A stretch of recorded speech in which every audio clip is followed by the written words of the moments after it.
안녕하세요. 영어영문학과 교수 김유입니다. 연극과 문화 오늘 제8주 수업을 시작하도록 하겠습니다. 오늘은요, 지난 시간에 한 절반 정도 마쳤던 영국 왕정 복고기 연극 나머지를 마치고 난 다음에요, 18세기 연극을 이제 하도록 하겠습니다. 지난 시간에 이제 영국 왕정 복고기 연극 중에서 관객에 대한 부분까지 마쳤습니다. 이제 오늘은요, 왕정 복고기 배우부터 시작을 하도록 하겠습니다. 왕정 복고기의 배우의 가장 커다란 특징 중에 하나가요, 여배우가 이제 연극 무대 위에 최초로 등장해서 연기를 시작할 때란 그런 점이죠. 그리고 이제 배우들이 극 활동을 통해서 경제적인 부를 축적하는 것이 가능했던 시기가 바로 이 왕정 복고기 시대였습니다. 그럼에도 불구하고요, 배우들의 사회적 지위는 매우 낮았을 것으로 추정이 되고 있습니다. 특히 이제 여배우의 경우에는 한량들의 유혹의 대상이기도 했습니다. 자, 몇 명의 유명한 왕정 복고기 배우들을 살펴보도록 하겠습니다. 우선 넬 gwyn이라고 하는 여자 배우인데요, 아주 왕정 복고기의 전설적인 그런 배우였습니다.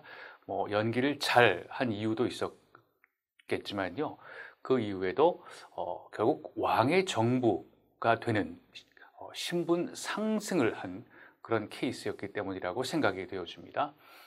넬 gwyn은요, 런던의 빈민가 출신입니다. 어릴 때부터 드루어리 레인 극장에서 오렌지를 팔았고, 자, 이게 이제 왜 극장에서 오렌지를 판 것이 왜 하나의 그 언급할 만한 내용이 되는지는 조금 이따가 한번 더 언급을 할 예정입니다.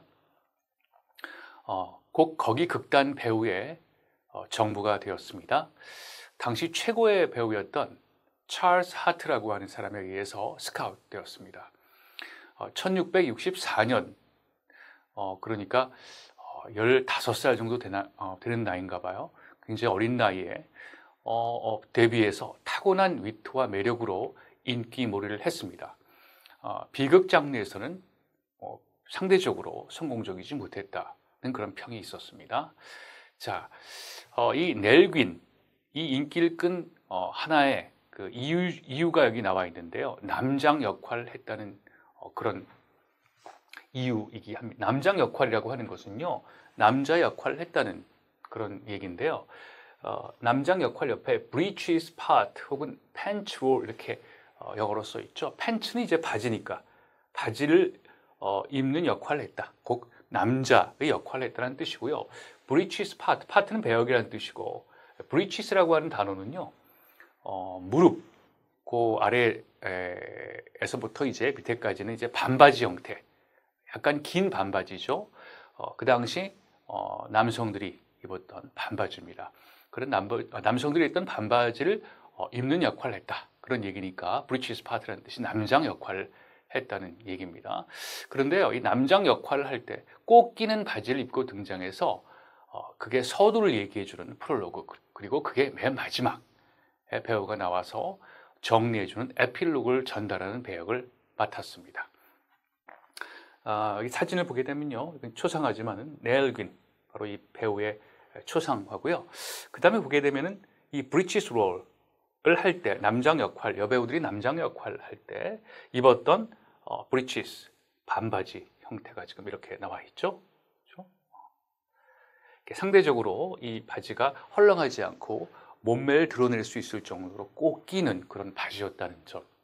그래서 이것이 남성 관객들의 인기몰이의 하나의 이유가 되지 않았을까 하는 생각이 지금 많은 비평가들이 지적을 하고 있습니다. 자, 후일 찰스 2세의 정부 미스트리스가 되면서 신분이 급상승하고요, 스라의 아들은 귀족이 됩니다. 세인트 알반스 공작이 됩니다. 자, 방금 넬 귄이요, 드루어리 레인 극장에서 오렌지를 팔았다고 얘기를 했는데요. 이 오렌지를 팔았다는 의미가 무엇이냐면은 굉장히 가난하고 또 극장에서 배우로서 또 미래에 대한 꿈을 갖고 있었던 그런 사람들이 이제 아르바이트 혹은 생계를 유지하기 위해서 했던 것이 바로 극장에서 오렌지를 팔았다는 그런 일이었습니다. 그거는요, 호가스라고 하는 예술가가 판화, 흑백 판화를 만들었는데요. 바로 그 오렌지로 완성된 행복한 관객이라고 하는 제목으로 흑백 판화를 만든 것을 채색한 그림을 우리가 보면 알 수가 있습니다. 1733년 작품인데요. 바로 이 그림입니다. 그렇죠?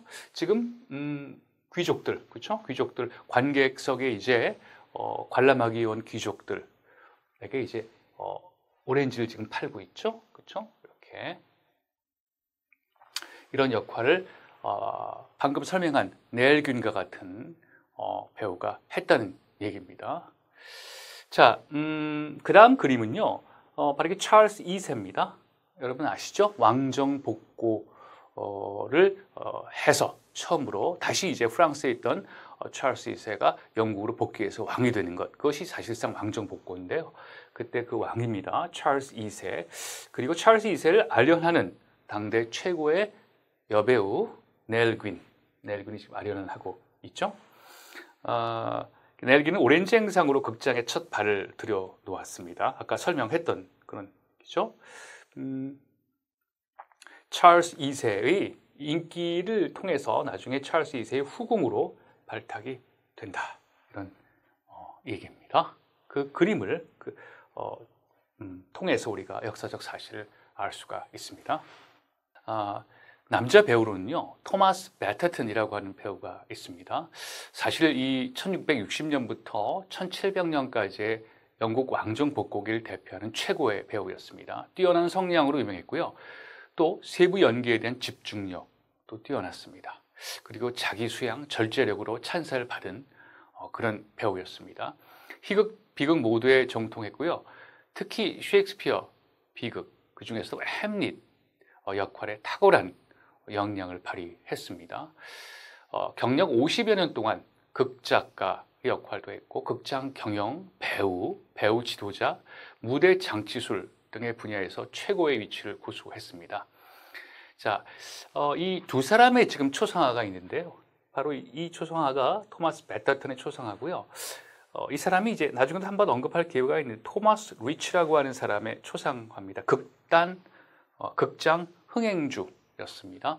왜 이 두 사람의 이 초상화를 이렇게 나란히 배치를 했냐면요, 이 두 사람이 갈등을 빚었습니다. 그렇죠? 대극장 흥행주였던 크리스토퍼 리치의 반기를 들고 엘리자베스 베리는 이제 그 당시 굉장히 유명한 여자 배우였죠. 앤 브라이스 거들도 역시 유명한 여자 배우였습니다. 엘리자베스 베리와 앤 브라이스 거들과 함께 뛰쳐나가서 새 극단을 설립하게 됩니다. 그렇게 해서 만든 극단이 링컨스 인 필드라고 하는 극단이죠. 바로 이런 사건을 나중에 설명하겠지만 배우의 난, 배우의 폭동이라는 말이 조금 과격한 말이 있을 수 있겠지만 긍정적인 의미를 거기다 부여한다면 폭동 같은 건 조금 과한 표현이 될 수도 있겠지만 그 이유는요, 크리스토퍼 리치라고 하는 극장 흥행주가 배우들의 입장에서는 상당히 억압적이고 또 흥행 수익을 나누는 데 있어서 굉장히 인색한 그런 사람이었습니다. 그래서 그런 그 극당주의 어떤 폭거에 반발하기 위해서 뛰쳐나간 그런 상황이 되었죠. 자, 1710년에 은퇴 공연을 했고요. 사우 웨스트민스터 성당에 안장되었습니다. 이게 의미는 무엇이냐면요, 웨스트민스터 사원이라고 하는 것은 유명한 영국의 왕들, 그리고 정치 지도자들, 그리고 예술가들, 연구인들은 말할 것도 없고요. 이런 사람들, 그리고 이제 전쟁에서 사망했던 군인들, 제1차 세계대전의 전사자들 같은 이런 사람들이 이제 묻히는 그런 안장되는 그런 공간이기도 했습니다. 그러니까 웨스트민스터 사원에 안장됐다는 것은 이 사람이 예술가로서의 또 극장 문화 예술의 발전에 공헌한 점을 크게 인정받았다는 그런 측면으로 볼 수가 있습니다. 방금 얘기가 나온 앤 브레이스 거들이라는 여배우인데요. 현명하고 아름다운 도시 여성 역할을 했고요. 비극의 여주인공으로 인기가 있었습니다. 축복받은 처녀, Celebrated Virgin이라고 불리면서 도덕성의 표본이 되는 그런 배우였습니다. 아까 최우고의 배우였던 배터튼의 연기 지도로 역량이 출중한 희극 전문 배우로 성장했습니다. 특히 타의 추종을 불허했던 연기는요, 말라망의 연기였습니다. 말라망은 지난 시간에 여러분한테 설명드린 세상 만사라고 하는 연극, 콩그립이죠. 윌리엄 콩그립의 풍습 희극, 세상 만사라고 하는 연극의 배우 주인공, 여자 주인공이죠. 그렇죠? 그래서 미라벨과 말라망이 결혼 약속을 마치 흥정하듯이 하는 부분에 대해서 여러분 동영상을 시청했을 것으로 생각이 됩니다. 이런 말라망의 연기에 아주 탁월한 재능을 보였다고 합니다. 드로리 극장에서 배터튼과 당대 최고 비극 전문 여배인 엘리자스 베리와 함께 공연을 했습니다. 자꾸 드로리 극장이라고 하는 그런 용어가 나오는데요. 조금 있다가 왕정복고기를 대표하는 대표적인 극장, 드로리 극장에 대해서 설명할 기회가 있을 예정입니다. 이 브레이스 거들은요, 역시 브리치스 롤스가 얘기한 것처럼, 그렇죠? 남장 역이죠. 브리치스 롤스로 남성들의 큰 인기를 얻었습니다. 배우 폭동 때 아까 얘기한 그 리치라고 하는 극장주죠. 극장주의 어떤 폭거에 뛰쳐나가서 새로운 극장을 만들었죠. 배우 폭동 때 배터튼과 함께 링컨스 인 필드 극장으로 적을 옮기고 신생 극단의 경영을 도우면서 전무후무한 훌륭한 인품의 사람이다라고 하는 찬사를 받고 전설이 됐습니다. 역시 웨스트민스터 사원에 안장됐습니다. 이 신생 극단 극장으로 옮겨가지고 활동을 했는데 링컨스 인 필드 극장이 바로 그 공간이었습니다. 화면에 보이는 극장의 외관입니다. 자, 극단 얘기를 좀 하겠습니다. 일반적으로 영국 르네상스 시기보다 이 왕정복고기 시대 때 극단이 더 규모가 컸습니다. 그렇죠? 자, 규모가 컸기 때문에 극단이 운영되는 방식도 차이가 있을 수밖에 없었는데요. 영국 르네상스 시기 때 극단은요, 이윤과 손실을 공동으로 분배하는 공동지분제, shareholder system, 공동지분제입니다. 이윤도 공동으로 나눠 갖고 손실도 공동으로 부담하는 공동지분제인데요. 왕정복고기 구단은 아주 기본적인 특징 중에 하나가 계약 시스템입니다. contract 시스템이라고 해가지고요. 일정 기간 고용되어서 급여를 받고 일하는 그러한 시스템입니다. 따라서 극장 건물과 극단의 일부를 소유한 극장 흥행주 사람들이 출연하게 됩니다. 아까 얘기했던 크리스토퍼 리치가 바로 그런 사람들이었죠. 그래서 왕정복고 후기부터 18세기 초기까지 크리스토퍼 리치가 가장 성공적인 극장 사업가이자 매우 악명 높은 흥행주였다라는 사실이죠. 그래서 아까 얘기하는 배우 폭동이라고 하는 사건이 벌어지기도 했습니다. 자, 중요한 것은 공동지분제에서 이제 계약 시스템으로 극단 운영의 방식이 바뀌었다는 점이죠. 자, 배우들과 극장 관계자들은 연봉제도를 도입을 했습니다. 이 연봉제도는 조금 있다가 이 그림을 설명하면서 그 그림과 직접적으로 상관이 있는 건 아니지만 조금 이따 언급을 먼저 할 거고요. 우선 가장 기본적으로 극단과 배우 그리고 그들의 수입 시스템은 이렇게 되어 있습니다.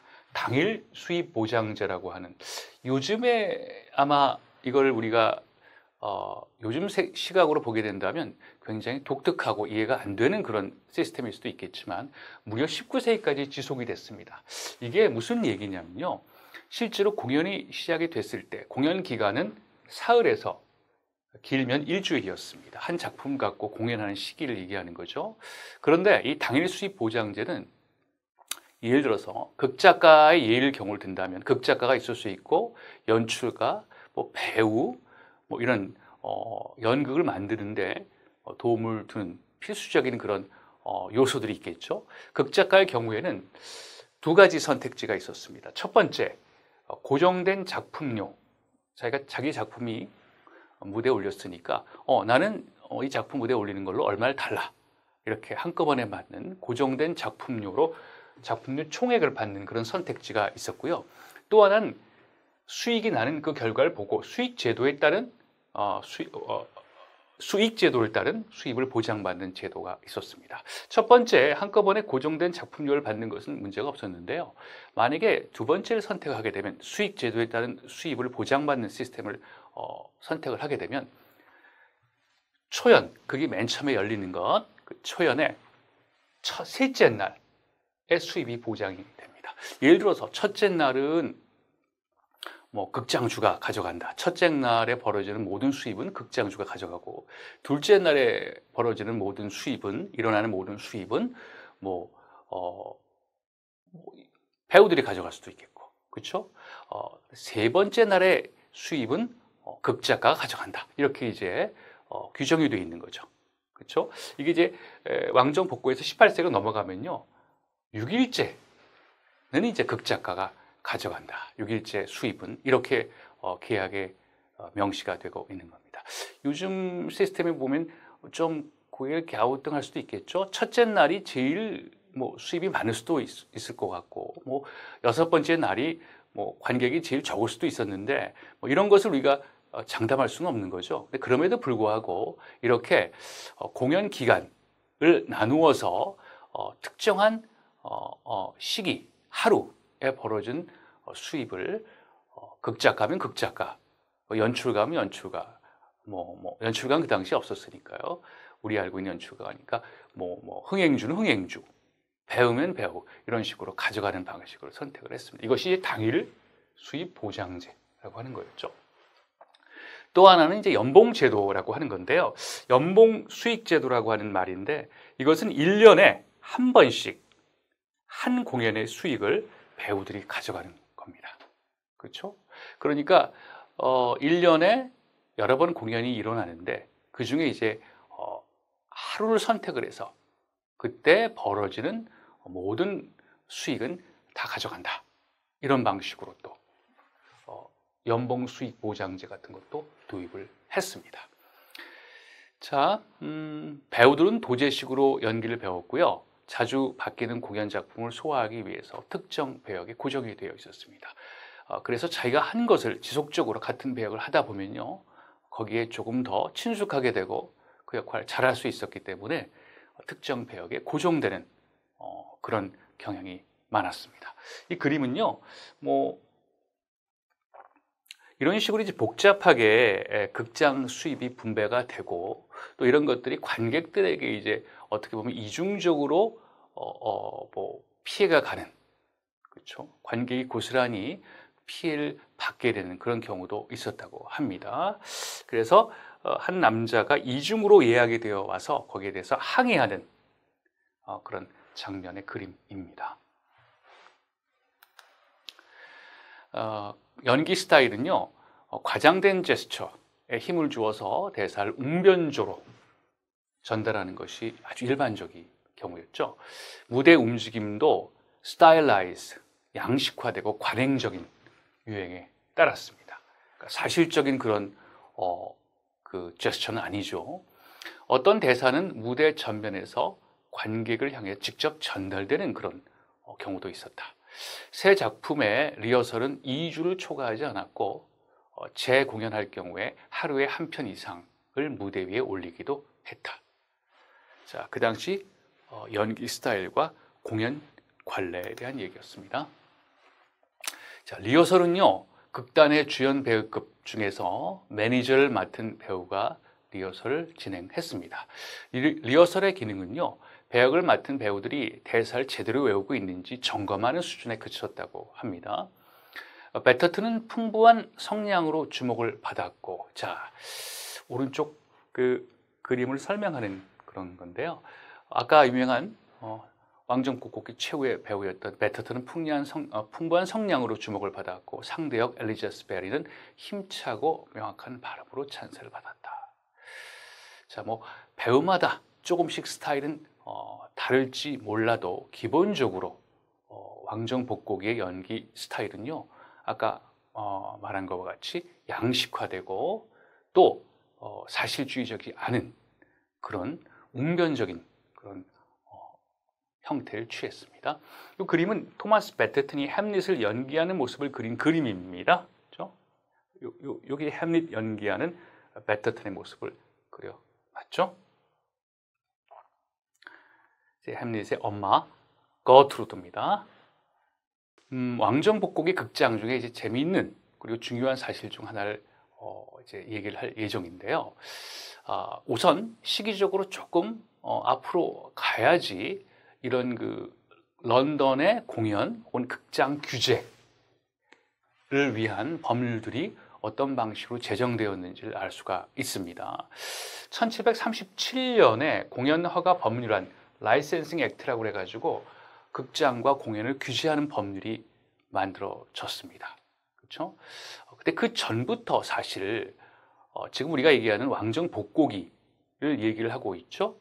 그리고 이제 18세기를 얘기를 하고 있습니다. 왕정복고기 그 이후에 또 18세기 1737년이니까요.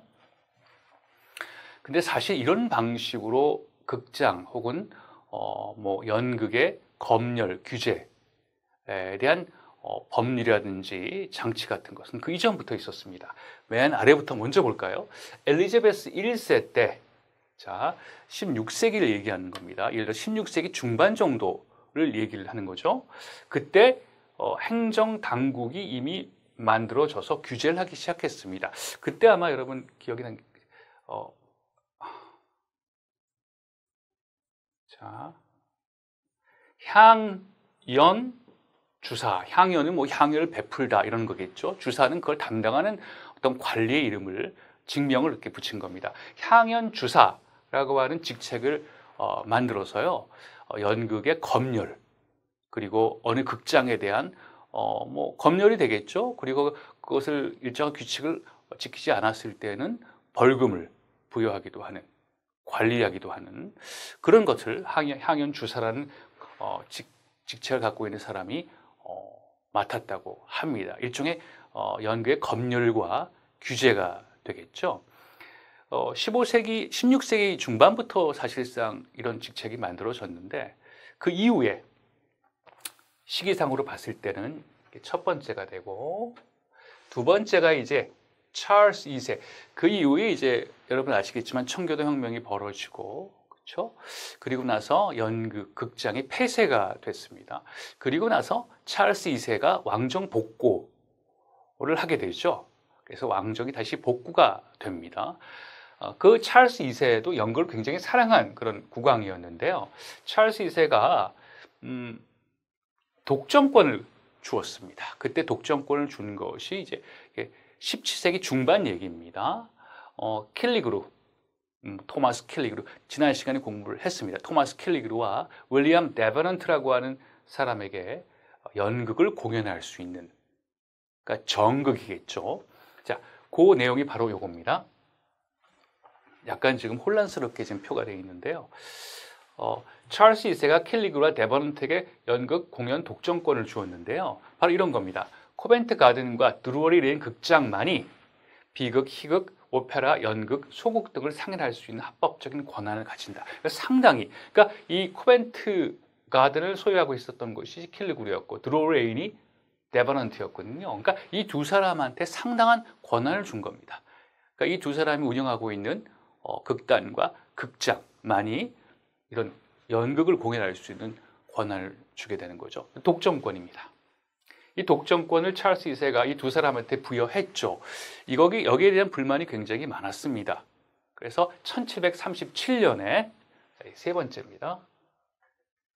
1737년에 영국 의회가 런던 극장 규제를 위한 새로운 법률, 그러니까 독점권, 뭐 특허권 이런 것이 있죠. 특허권을 폐지합니다. 독점권, 특허권을 폐지하는 허가제로 이제 바뀌게 됩니다. 독점권, 특허권에서 허가제로 바뀌게 됩니다. 그래서 공연 허가 법률안을 통과시켰습니다. 여전히 공연에 대한 규제는 진행이 되고 있는 겁니다. 뭐 특허권과 독점권이 너무나 과했다. 그래서 의회를 통해서 허가권으로 이름을 바꿔서 통과를 시키긴 했지만 여전히 규제를 하는 그런 건 다를 바가 없었죠. 그때 연결이 이렇게 되는 거죠.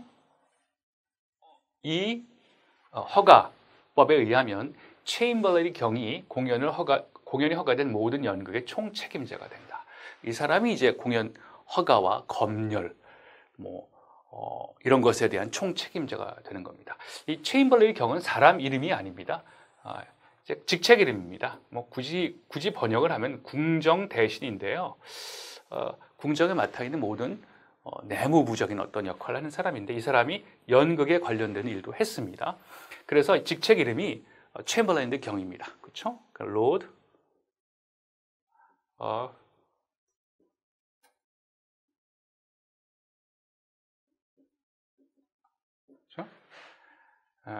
체인벌린, 체인벌린의 경, 고스란히 이것을 번역을 하니까 체인벌린의 경이대가 사람 이름인 것 같지만 그건 아니고 직책 이름입니다.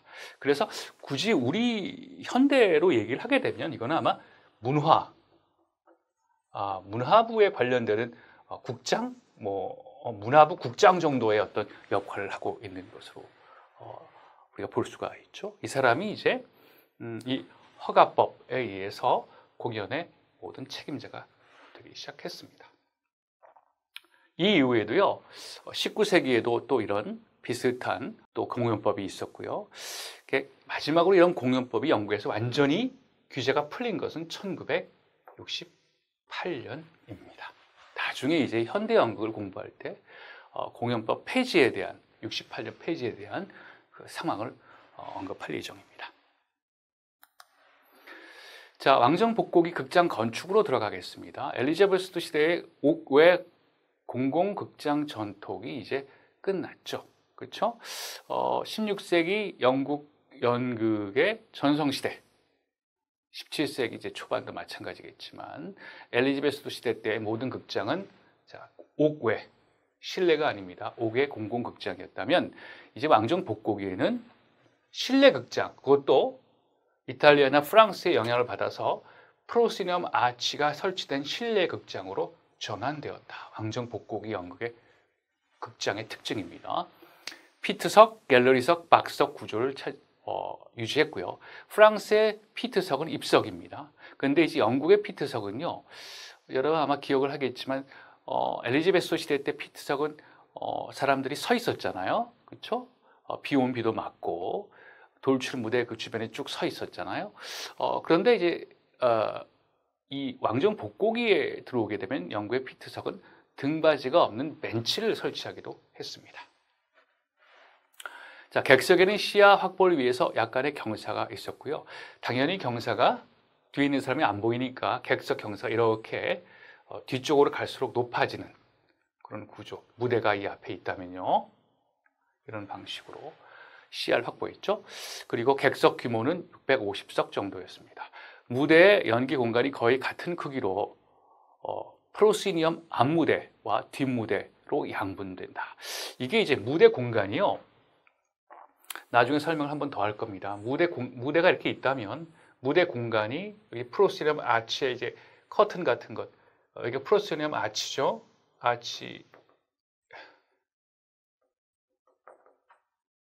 아치의 이제 경계선입니다. 무대가 되겠죠. 이게 이제 앞무대가 됩니다. 이게 뒷무대가 되죠. 무대가 이 아치 경계선을 중심으로 해서 앞뒤로 나누게 됩니다. 그렇죠? 그래서 프로시니엄 무대 앞부분이죠. 그렇죠? 이걸 에이프런, 에이프런 무대라고 얘기를 하고요. 이 뒷 배경은 그냥 뒷무대라고 얘기를 합니다. 그렇죠? 자, 이런 것들이 이제 조금 이따 구체적으로 사진을 보면서 더 설명을 하겠죠. 이런 것들이 전형적인 복고기 극장의 특징이 되겠습니다. 자, 위층에 발코니가 딸린 프로시니엄 문. 자, 프로시니엄 무대 중에서도 프로시니엄 무대 옆에 문을 설치했습니다. 이거는 이제 프랑스 경우라든지 이제 그 이전에 이탈리아 르네상스 시대 때는 이제 프로시니엄 무대가 발전하고 있었지만 문은 특별히 없었습니다. 그런데 이제 영국 복고기의 극장에서는 이 프로시니엄 아치 무대가 기본적으로 설정이 됐고 거기다가 이제 무대 양쪽으로 문이 이제 만들어졌다는 거죠. 그리고 그 문 위에 발코니가 있었습니다. 뭐 발코니는 이제 우리가 알잖아요. 베란다라고도 얘기를 하는데 위에 올라가 가지고서 또 배우들이 공연을 할 수도 있는 그런 공간으로 사용하게 되어가죠. 그래서 위층에 발코니가 딸린 프로시니엄 문을 설치했다. 그리고 무대 양쪽에 2개씩 총 4개의 문을 설치했다. 그건 어디에 이용하느냐? 등퇴장용. 등장하고 퇴장할 때 이용하기도 하고 엿듣기 장면에 이용을 한다. 자, 지금 그림이 나오죠? 자, 아까 얘기한 것처럼 뒷무대와 앞무대, 이제 프로시니엄 경계선입니다. 그쵸? 그리고 이제 프로시니엄 경계선 뒤쪽으로 뒷무대입니다. 그리고 앞에 에이프론형 무대라고 돼 있죠. 관객은 이렇게 보고 있는 겁니다. 문이 지금 이제 있죠? 그쵸? 문이. 뭐, 구체적으로 얘기하면 2쌍의 문이 있을 수가 있습니다. 이렇게. 거의 같은 크기의 앞무대와 뒷무대와 앞무대의 그 크기가 거의 같다는 얘기죠. 어디에서 그러면 공연을 하느냐? 이 에이프론이라고 불리는 에이프론이 주된 공연 공간이었고요.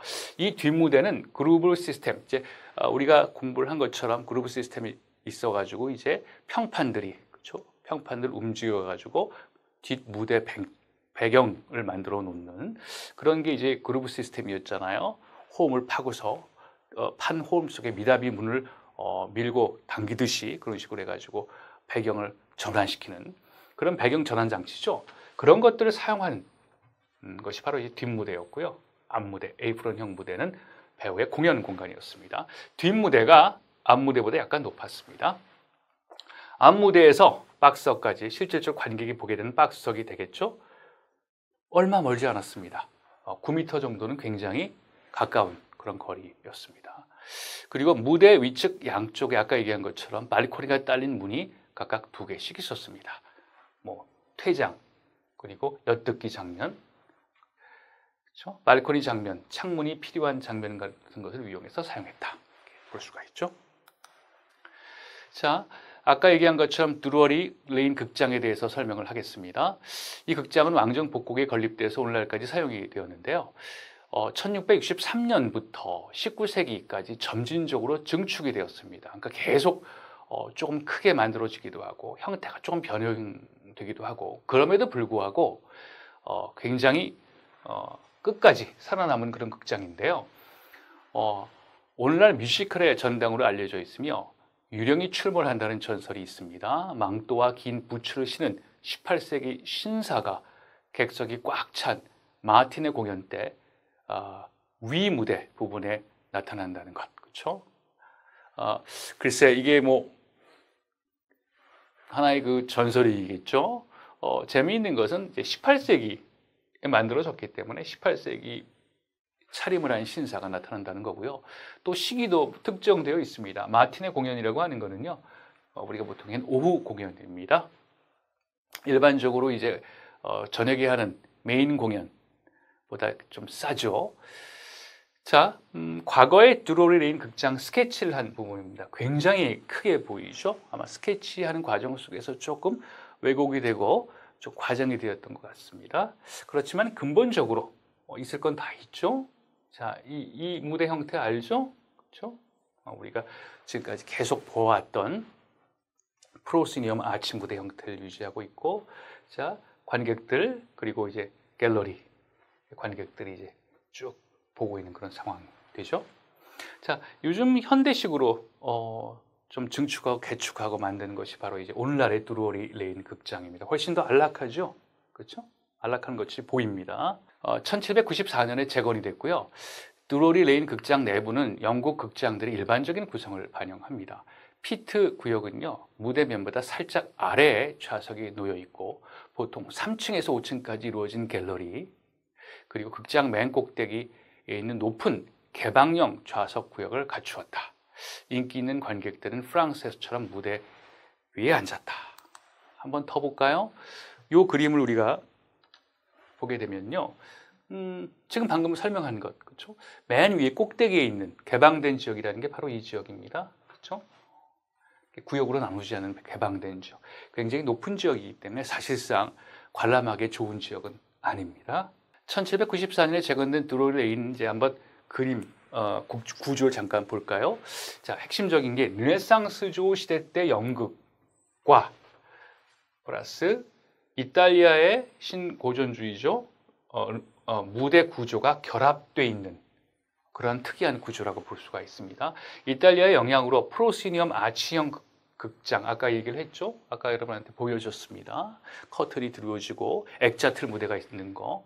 그런 프로시니엄 아치 극장 구조이면서 르네상스 시대 때 돌출 무대, 자, 돌출 무대를 thrust stage라고 얘기를 하는데요. 돌출 무대가 여러 번 나오죠. 수업 시간에 제가 좀 설명한 거로 알고 있는데, 돌출 무대를 한마디로 얘기해서 무대가 이렇게 있으면 돌출되어 있는 거죠. 그래서 관객들이 3면 이렇게 이쪽 면, 이쪽 면, 이쪽 면에서 그걸 관람할 수 있게끔, 그게 무대가 조금 앞으로 돌출되어 있는 상황입니다.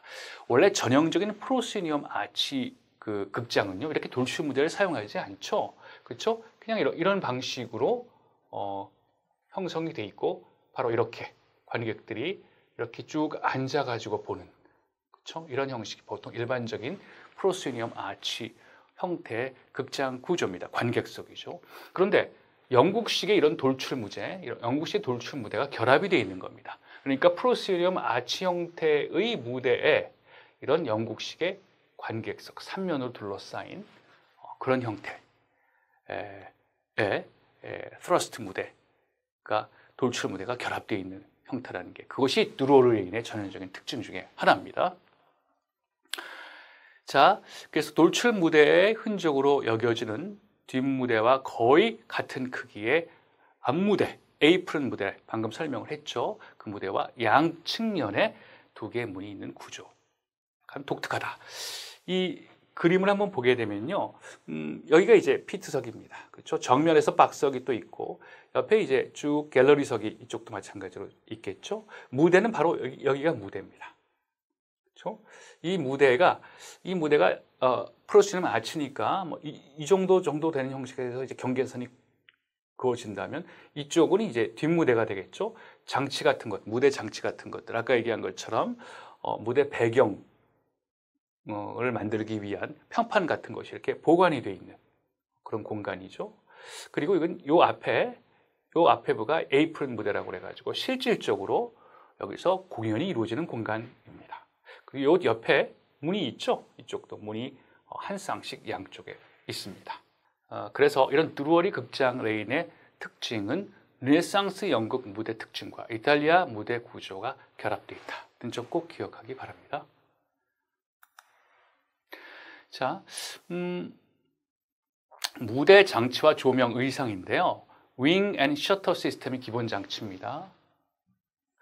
그러니까 폴 앤 체리엇, 아마 기억을 여러분이 다시 되살리면 폴 앤 체리엇은 이제 마차 같은 것이 있죠. 마차 같은 것이 있고, 말이 마차지만 바퀴가 달려있는 하나의 널빤지 같은 거죠. 이 위에다 장대, 폴 같은 게 세워져 있고, 여기에 이제 평판들이 여기에 붙어 있습니다. 플랫 같은 것이. 그래서 여기는 무대가 이런 식으로 구성이 되어 있죠. 여기는 무대 윗부분입니다. 관객들은 사실 이 아랫부분은 볼 수가 없는 거죠. 위에서 벌어지는 일들만 보고요.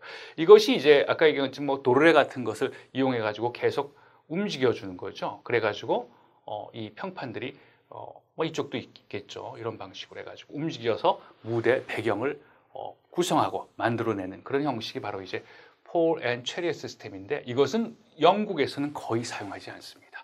그냥 윙, 플랫한 윙과 셔터 있죠?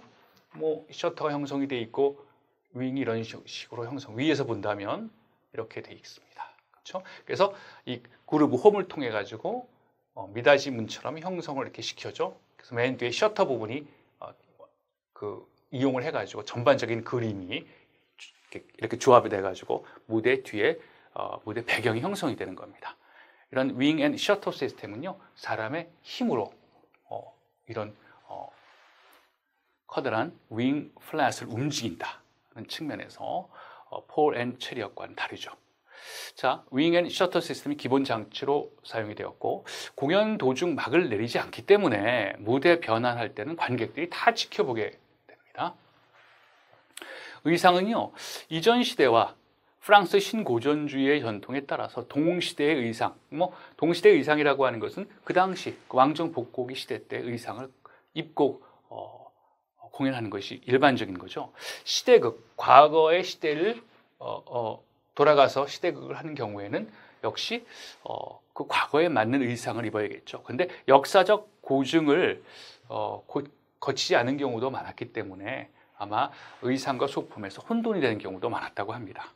조명은요, 실내 극장이므로 창문으로 들어오는 자연 조명이 가능한 오후 시간대 자연 조명이 있는 오후 시간대 공연을 했습니다.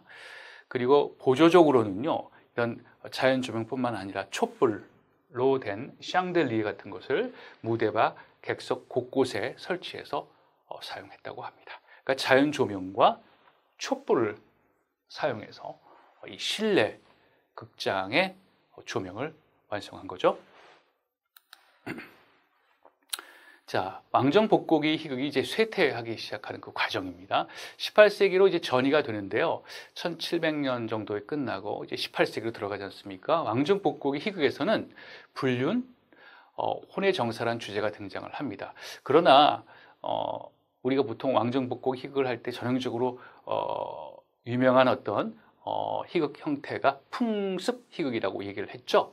이런 풍습 희극 같은 왕정 복고 희극에서는 불륜, 혼의 정사가 아주 일반적이었습니다.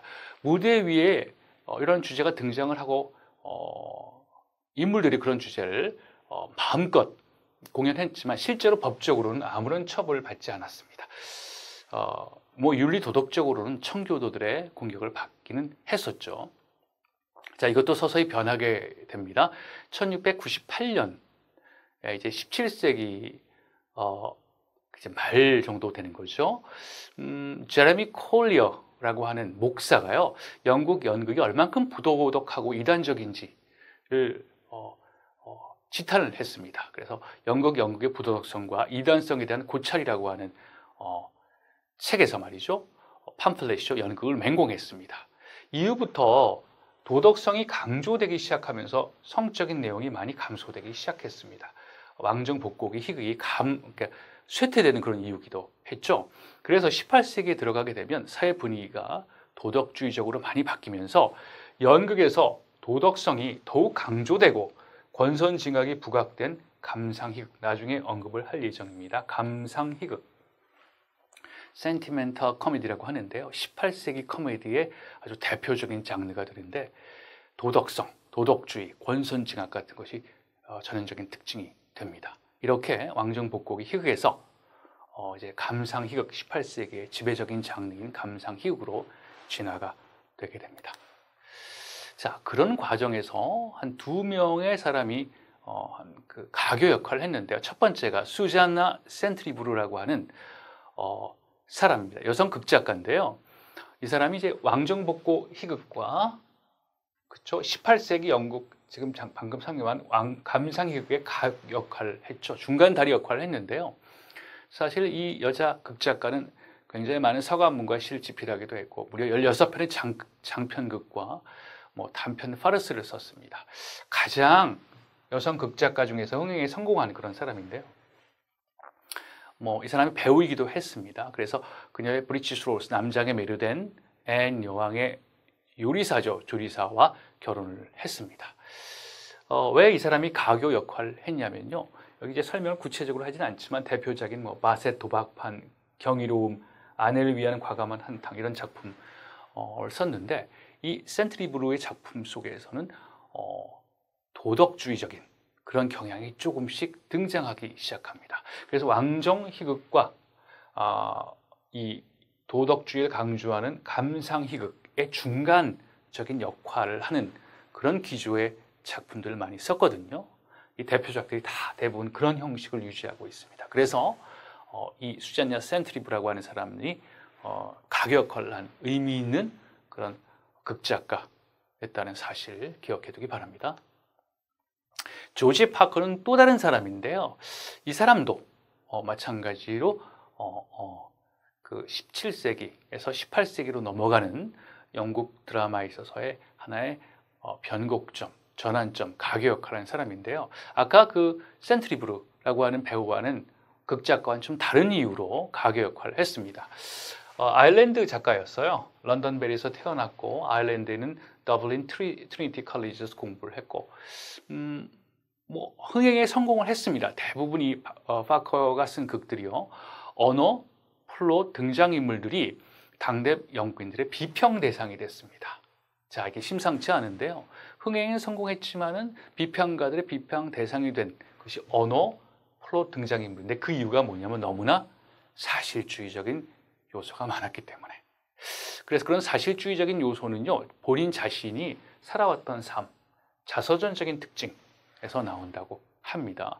그래서 이 조지 파커라고 하는 사람이 가교 역할을 한 이유는 사실주의라고 하는 특징.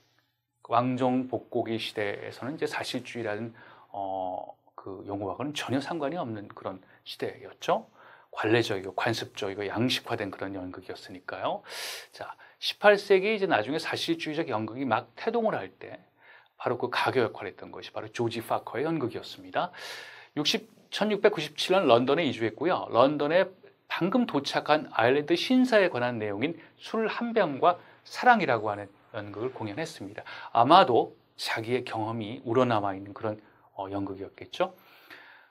현대에는 멋쟁이 신사의 계략 그리고 대표작이 바로 이 모병관입니다. Recruiting Officer. 이게 왜 굉장히 유명하고요. 그런 파커의 그 초기작과는 달리 굉장히 사실주의적인 양식 그리고 등장인물들이 사실주의적인 뿐만 아니라 점잖은 등장인물들이 그 당시 관객들에게 호소력을 발휘했다는 이유로 굉장히 인기 있고 자주 공연되는 그런 연극이 되었습니다. 이 화면에서는요, The Recruiting Officer, 모병관, 군인들을 징집하기 위한 그런 역할을 하는 게 모병관이거든요. 모병관이 지금 군인들을 모병하기 위해서 지금 애쓰는 장면입니다. 사실주의라는 측면에서 가교 역할을 했다. 자, 영국 왕정 복고기의 연극의 하나의 그 핵심을 짚고 넘어가겠습니다. 아까 얘기한 것처럼 영국 무대 기술에 이탈리아의 영향이 강하게 유입된 시기, 그래서 프로시니엄 아치, 원금 화법 그림, 윙 앤 셔터 배경 장치들이 영국 무대에 뺄 수 없는 주요 요소가 됐다. 그리고 프랑스의 영향도 나타나게 되는데 신고전주의 사상이 영국 무대에 소개됐고, 그럼에도 불구하고 고유성을 영국의 왕정 복고기 연극은 유지했다. 프로시니엄 아치 문이 있다는 사실, 첫 번째 프로시니엄 아치 뿐만 아니라 그 안에 문이 있다는 것, 그리고 발코니, 그리고 아까 얘기한 것처럼 에이프린 무대, 앞으로 튀어나온 돌출 무대의 하나의 흔적이 보이죠? 이런 프로시니엄 아치 문과 발코니, 그리고 에이프린 앞무대 같은 것이 엘리자베스 시대 때 주요 흔적을 보여주는 그런 중요한 요소라고 볼 수도 있다. 이렇게 꼭 기억해 두기 바랍니다. 자, 이 연극 핵심을 몇 개만 더 짚고 넘어가겠습니다. 위철리와 콩그리브의 작품으로 대표되는 지난 시간에 했던 풍습 희극은요, 프랑스 신고전주의 극작가인 몰리에르로부터 차용되었지만 독특한 영국 왕정 복고기의 시대상을 반영하기 시작합니다. 존 드라이덴의 비극과 에프라벤의 음모 희극 등도 굉장히 커다란 인기가 있었죠. 그리고 왕정 복고기에 일어난 영국 무대상의 큰 변화 중에 하나가 최초로 여배우가 등장했다는 사실, 그렇죠? 그리고 최초의 여성 극작가들도 영국 연극계에 처음으로 등장을 했습니다. 에프라벤 같은 그런 여류 연극 극작가를 얘기하는 거겠죠. 런던의 극단들은 계약제도를 확립을 했고, 아까 얘기했죠? 공동주주제에서 계약제도로 바뀌었습니다. 극장이 하나의 커다란 산업으로 부상하기 시작했습니다. 그래서 크리스토퍼 리치 같은 극장 흥행주가 상당한 권력을 휘두르는 그런 시기가 됐습니다. 자, 18세기 연극으로 넘어가겠습니다. 18세기 연극은요, 지금까지 우리가 왕정복고기를 하면서 왕정복고기 1660년부터 1700년 이 시기까지 지금 공부를 했죠. 18세기는 그 이후 시기입니다. 18세기에 주로 영국 연극과 그 이후에 유럽의 다른 나라, 프랑스라든지 이런 연극을 살펴보도록 하겠습니다. 크게 봤을 때는요, 지금까지 살펴본 왕정복고기 연극과 아주 큰 차이는 없지만 또 중요한 또 핵심적인 특징 등이 나타나기 시작합니다. 시대적 배경을 볼까요? 18세기에 이르러서 세계가 지구 공동체로 변합니다. 그래서 식민지 영토 확장기, 식민주의가 활성화되고 각 유럽 국가들은요, 이제는 식민지를 차지하기 위해서 해외로 진출하기 시작하는 게 굉장히 경쟁적으로 이루어졌습니다. 18세기는 변화의 시기이자 과도기였습니다. 제조업, 무역 중심의 중상주의가 팽배하기 시작했습니다. 따라서 과거 구체제, 귀족, 그리고 이런 귀족들이 갖고 있었던 이제 토지 중심의 그런 경제 체제에서 중상주의, 산업 중심, 제조업 중심으로 이제 바뀌게 된. 따라서 중상층이 확대되고요, 부르주아지의 그 권력이 조금씩 증가되고 있는 그런 시기가 되죠. 18세기 이전에는 종교적 이유로 전쟁이 발발했다면 아마 우리가 구교도 신교도 여러 번 그 갈등들을 얘기를 하고요, 거기에 따라서 전쟁들이 막 발발했다는 점 지적한 바가 있습니다. 그런데 18세기 이후에는요, 이제는 영토 그리고 경제적 문제가 전쟁의 주된 원인이 되었습니다. 하나의 커다란 차이라고 볼 수가 있겠죠. 시대적 배경을 간단히 짚고 넘어가겠습니다. 학문과 철학의 새로운 발전으로 계몽주의 시대, 18세기는 계몽주의 시대다, 보통 그렇게 얘기를 하죠. 계몽주의 시대가 도래했습니다. 프랑스의 철학자이자 예술가인 드니 디드로가 쓴 백과사전, 그리고 몽테스키에가 쓴 법의 정신, 이 법의 정신은 절대 군주제의 종식을 촉구하는 그런 작품이었죠. 그리고 루소의 사회계약론, 그리고 정치 철학 등이 발전이 됐습니다. 자, 이 계몽주의 시대에 대해서 간단히 밑에 있는 말들은 설명을 하고 있습니다. 인간 이성에 의한 진보, 계몽에 의한 무지의 타파, 그리고 절대 왕정과 구제도, 앙샬레즘이라고 생각하는 구체제를 비판하고 있고요. 자연권 사상과 사회 계약론에 의지한 자유롭고 평등한 사회를 건설하고자 하는 욕망이 분출한 시기였습니다.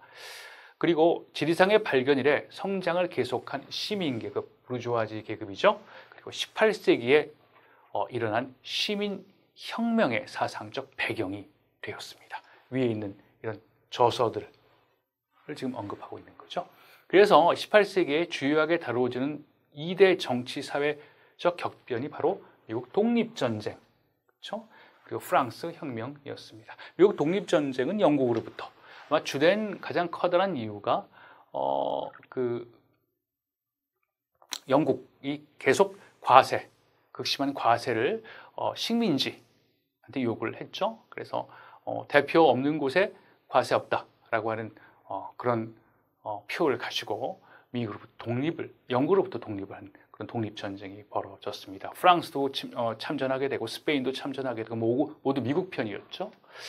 그런 전쟁이 벌어졌고, 이런 독립전쟁에 있어서의 미국의 독립은요, 프랑스 혁명에 상당히 커다란 자유라든지 이런 개념 같은 것이 고취가 되는 경우가 됐습니다. 그래서 1789년에 프랑스 혁명이 일어나게 됐죠.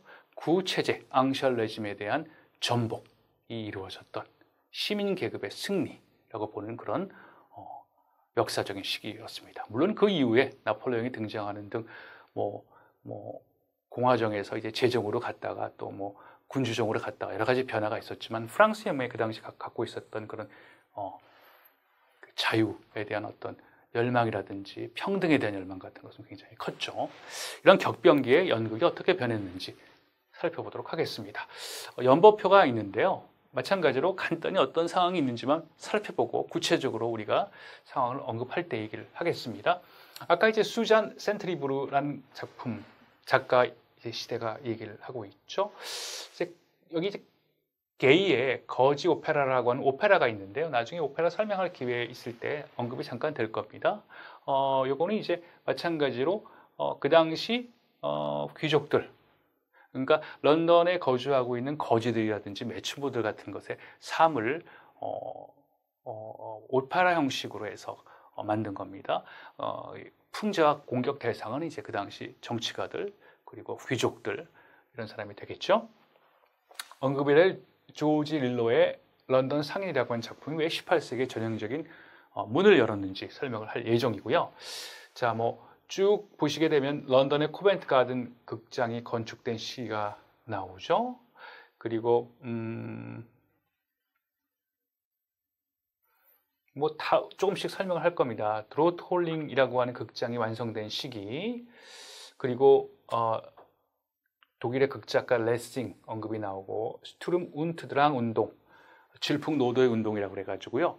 이제 18세기 후반부에 이제 낭만주의 시기로 가기 위한 하나의 변화하는 그런 운동이 벌써 이 18세기 후반부에 등장하기 시작합니다. 자, 문화정치사는 아까 잠깐 언급을 했으니까요. 뭐 루이 14세가 사망한 시기가 이제 1715년이고요. 그리고 이제 우리가 이제 잠깐 언급을 하겠지만 로코코 양식 그리고 바로크 양식 또 이 18세기 초반 중반부까지 유행했습니다. 루소의 사회계약론이 되고요. 그리고 독립선언, 미국 혁명이 이때 일어납니다. 그리고 나폴레옹의 집점 정부가 1799년에 세워지고 그 전에 이제 프랑스 혁명이 이제 99년에 이제 멈추게 되는 거죠. 17세기, 18세기 초반에 예술 경향부터 들어가도록 하겠습니다. 바로크 양식인데요. 르네상스 시대의 조화와 균형, 완결성, 이제 르네상스 시대의 하나의 전형적인 특징이었습니다. 거기에 비해서 바로크 시대는요, 양감, 광채, 화려함, 역동성이죠. 양감은 부피감을 얘기하는 겁니다.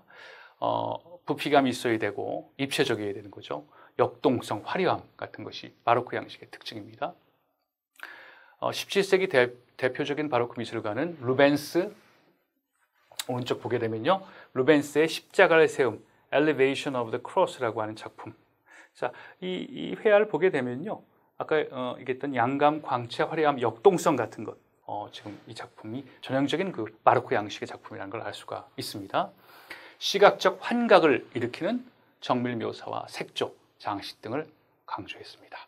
이런 것들은요, 새로 부상하는 중산층이 선호했다는 사실, 바로크풍의 풍경화와 초상화를 굉장히 좋아했습니다. 그래서 중산층, 부상하는 새로 올라오는 중산층의 기호에 부합하는 그런 작품이었다는 거죠. 화풍이었다는 겁니다. 18세기 유명한 바로크 양식 작곡가는 핸델과 요한 세바스찬 바하가 있죠. 분위기의 통일성과 율동의 연속성 같은 걸 강조했습니다. 로코코 양식이 있죠. 18세기 후반에 등장하는, 중후반에 등장하는 그런 양식입니다.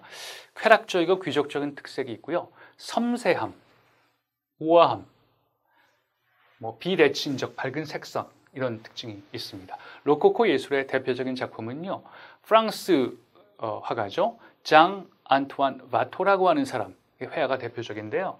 이 바토가 그린 키테라 섬으로부터의 순례라고 하는 18세기 후반 작품입니다. 아까 루벤스 작품과는 좀 다르죠. 좀 섬세하고 또 우아한 그런 분위기를 보여주고 있습니다. 로코코 미술은요, 바로크 예술보다 장식미나 웅장함이 덜하다. 그렇죠? 세부 묘사에 아주 주의를 기울였다. 보시게 되면 굉장히 세부적인 묘사가 이 안에 들어가 있습니다. 18세기 연극의 주요 특징부터 간단히 짚고 넘어가겠습니다. 스타급 배우들의 활약이 두드러지고요. 스타급 배우들의 활약이 두드러집니다. 그들이 우상이었던 시기고 또 현대의 연출가와 굉장히 유사한 기능을 수행하는 그런 연극 예술가들이 등장했습니다. 자, 연극 실험이 이루어지고 새로운 극 형식이 발생한 전환기였습니다. 자, 18세기 연극의 이제 비극부터 시작을 하겠습니다. 비극하면요, 중산층 비극, 다른 말로 부르주아지 비극이라고 얘기를 합니다. 같은 말이에요. 부르주아 비극, 부르주아지 비극이나 중산층 비극이나 또 다른 말로는 가정 비극, 보통 가정을 배경으로 했기 때문에. 그래서 중산층 비극, 부르주아지 비극, 가정 비극이 모두 다 같은 비극의 양식, 형태를 지칭하는 말입니다. 자, 중산층 출신의 비극적 남녀를 주인공으로 합니다. 신고전주의 그 연극 때는 보통 비극 주인공으로 누가 나왔습니까? 왕족이 나왔죠. 이제 중산층 출신. 시대가 바뀌었습니다. 부상하고는 중산층의 기호에 영합하기 위해서 중산층 출신의 비극적 남녀를 주인공으로 합니다. 중산층 가정의 관심사에 초점을 맞췄기 때문에 가정 비극입니다. 그렇죠? 새로 대두된 중산층 관계의 욕망을 반영하는 그러한 장르다. 18세기 중산층의 권선징악적 도덕성이 극화된다. 자, 아까 이제 그 왕정 복고기 시대와는 달리 18세기 연기의 특징 중에 하나가 도덕주의, 도덕성이라고 얘기를 했죠. 권선징악적 도덕성입니다. 그러니까 착한 사람은 나중에 복을 받고 악한 사람은 벌을 받게 되는 그런 도덕성이 극화된 경우가. 근데 그것은 누구에 의해서 선호했냐면 중산층들이 선호했거든요. 그러니까 중산층의 권선징악적 도덕주의, 이런 것이 극화된 것이 바로 중산층 비극이고 가정 비극이다라는 점. 그래서 대개가 감상주의적이거나 멜로드라마적인 경향이다. 감상주의적, 멜로드라마적, 권선징악적 도덕주의 다 같은 말입니다. 그렇죠? 그럼 감상주의가 뭐냐? 그렇죠? 관객들의 대중의 감정에 호소하는 것을 센티멘탈리즘이라고 보통 얘기하죠. 감상주의라고 얘기를 합니다. 그렇죠? 멜로드라마는 선악의 대립을 공건하게 얘기하는 것이 멜로드라마적인 특징이죠. 그래서 다 같은 연극적 특징을 지금 설명을 하고 있는 겁니다. 자, 이 화면에서 보게 되는 연극, 벌써 멜로드라마적 같지 않습니까? 그렇죠? 여인이 기절을 하고 또 이 두 남자 간의 어떤 그 갈등이 있고 또 뒤에 이런 사실을 좀 약간 일으킨 어떤 악인 같은 인물이 또 뒤에 숨어 있고, 그러니까 전형적인 멜로드라마적인 중산층 비극, 감상주의적인 그런 연극의 특징이라고 할 수 있겠습니다. 드니 디드로가 아까 잠깐 얘기했던 계몽주의적 어떤 그 철학가죠. 프랑스의 철학가이자 작가이기도 합니다. 중산층 비극을 옹호한 대표적인 인물인데요. 아까 얘기한 중산층 비극, 감상주의 비극, 멜로드라마적 비극, 가정 비극 다 같은 말이라고 얘기했죠. 이 사람은 이런 것을 뭐라고 지칭을 했냐면 드람이라고 지칭했습니다. 그러면서 부르주아, 시민극, 중산층 비극, 시민극 다 같은 말입니다. 드람이라고 하는 말로서 옹호했습니다. 드람은요, 신고전주의적 정의에서 벗어나는 그런 진지한 연극이죠.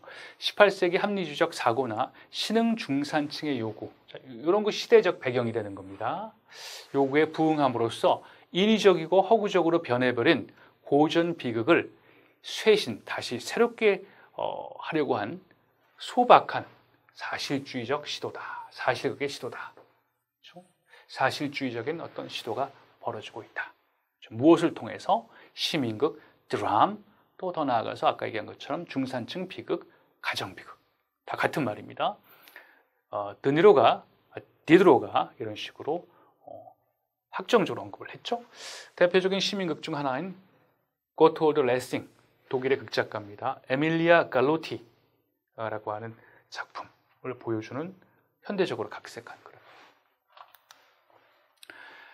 또 하나가요, 아까 잠깐 얼핏 지나갔지만 조지 릴로라고 하는 작품, 작가의 런던 상인이라고 하는 작품인데요. The London Merchant라고 해서 18세기 중반 초반 1731년 정도에 만들어진 겁니다. 자, 중산층 비극, 가정 비극으로 아주 자주 인용되는 작품입니다. 신고전주의적 이상과 확실하게 결별된 그런 양상을 보여주고 있는데요. 연극은 악의 징벌, 권선징악입니다. 악의 징벌이라를 보여줌으로써 도덕률, 도덕주의를 가르치려고 하는 목표를 추구했습니다. 산문으로 써졌습니다. 운문이 아니죠. 그리고 중산층 주인공을 특징으로 해서 국가 업무가 아니라 시장과 장터의 일을 다루었기 때문에 엄격한 신고전주의와 동떨어졌습니다. 조지 릴로의 초상화고요. 내용을 좀 볼까요?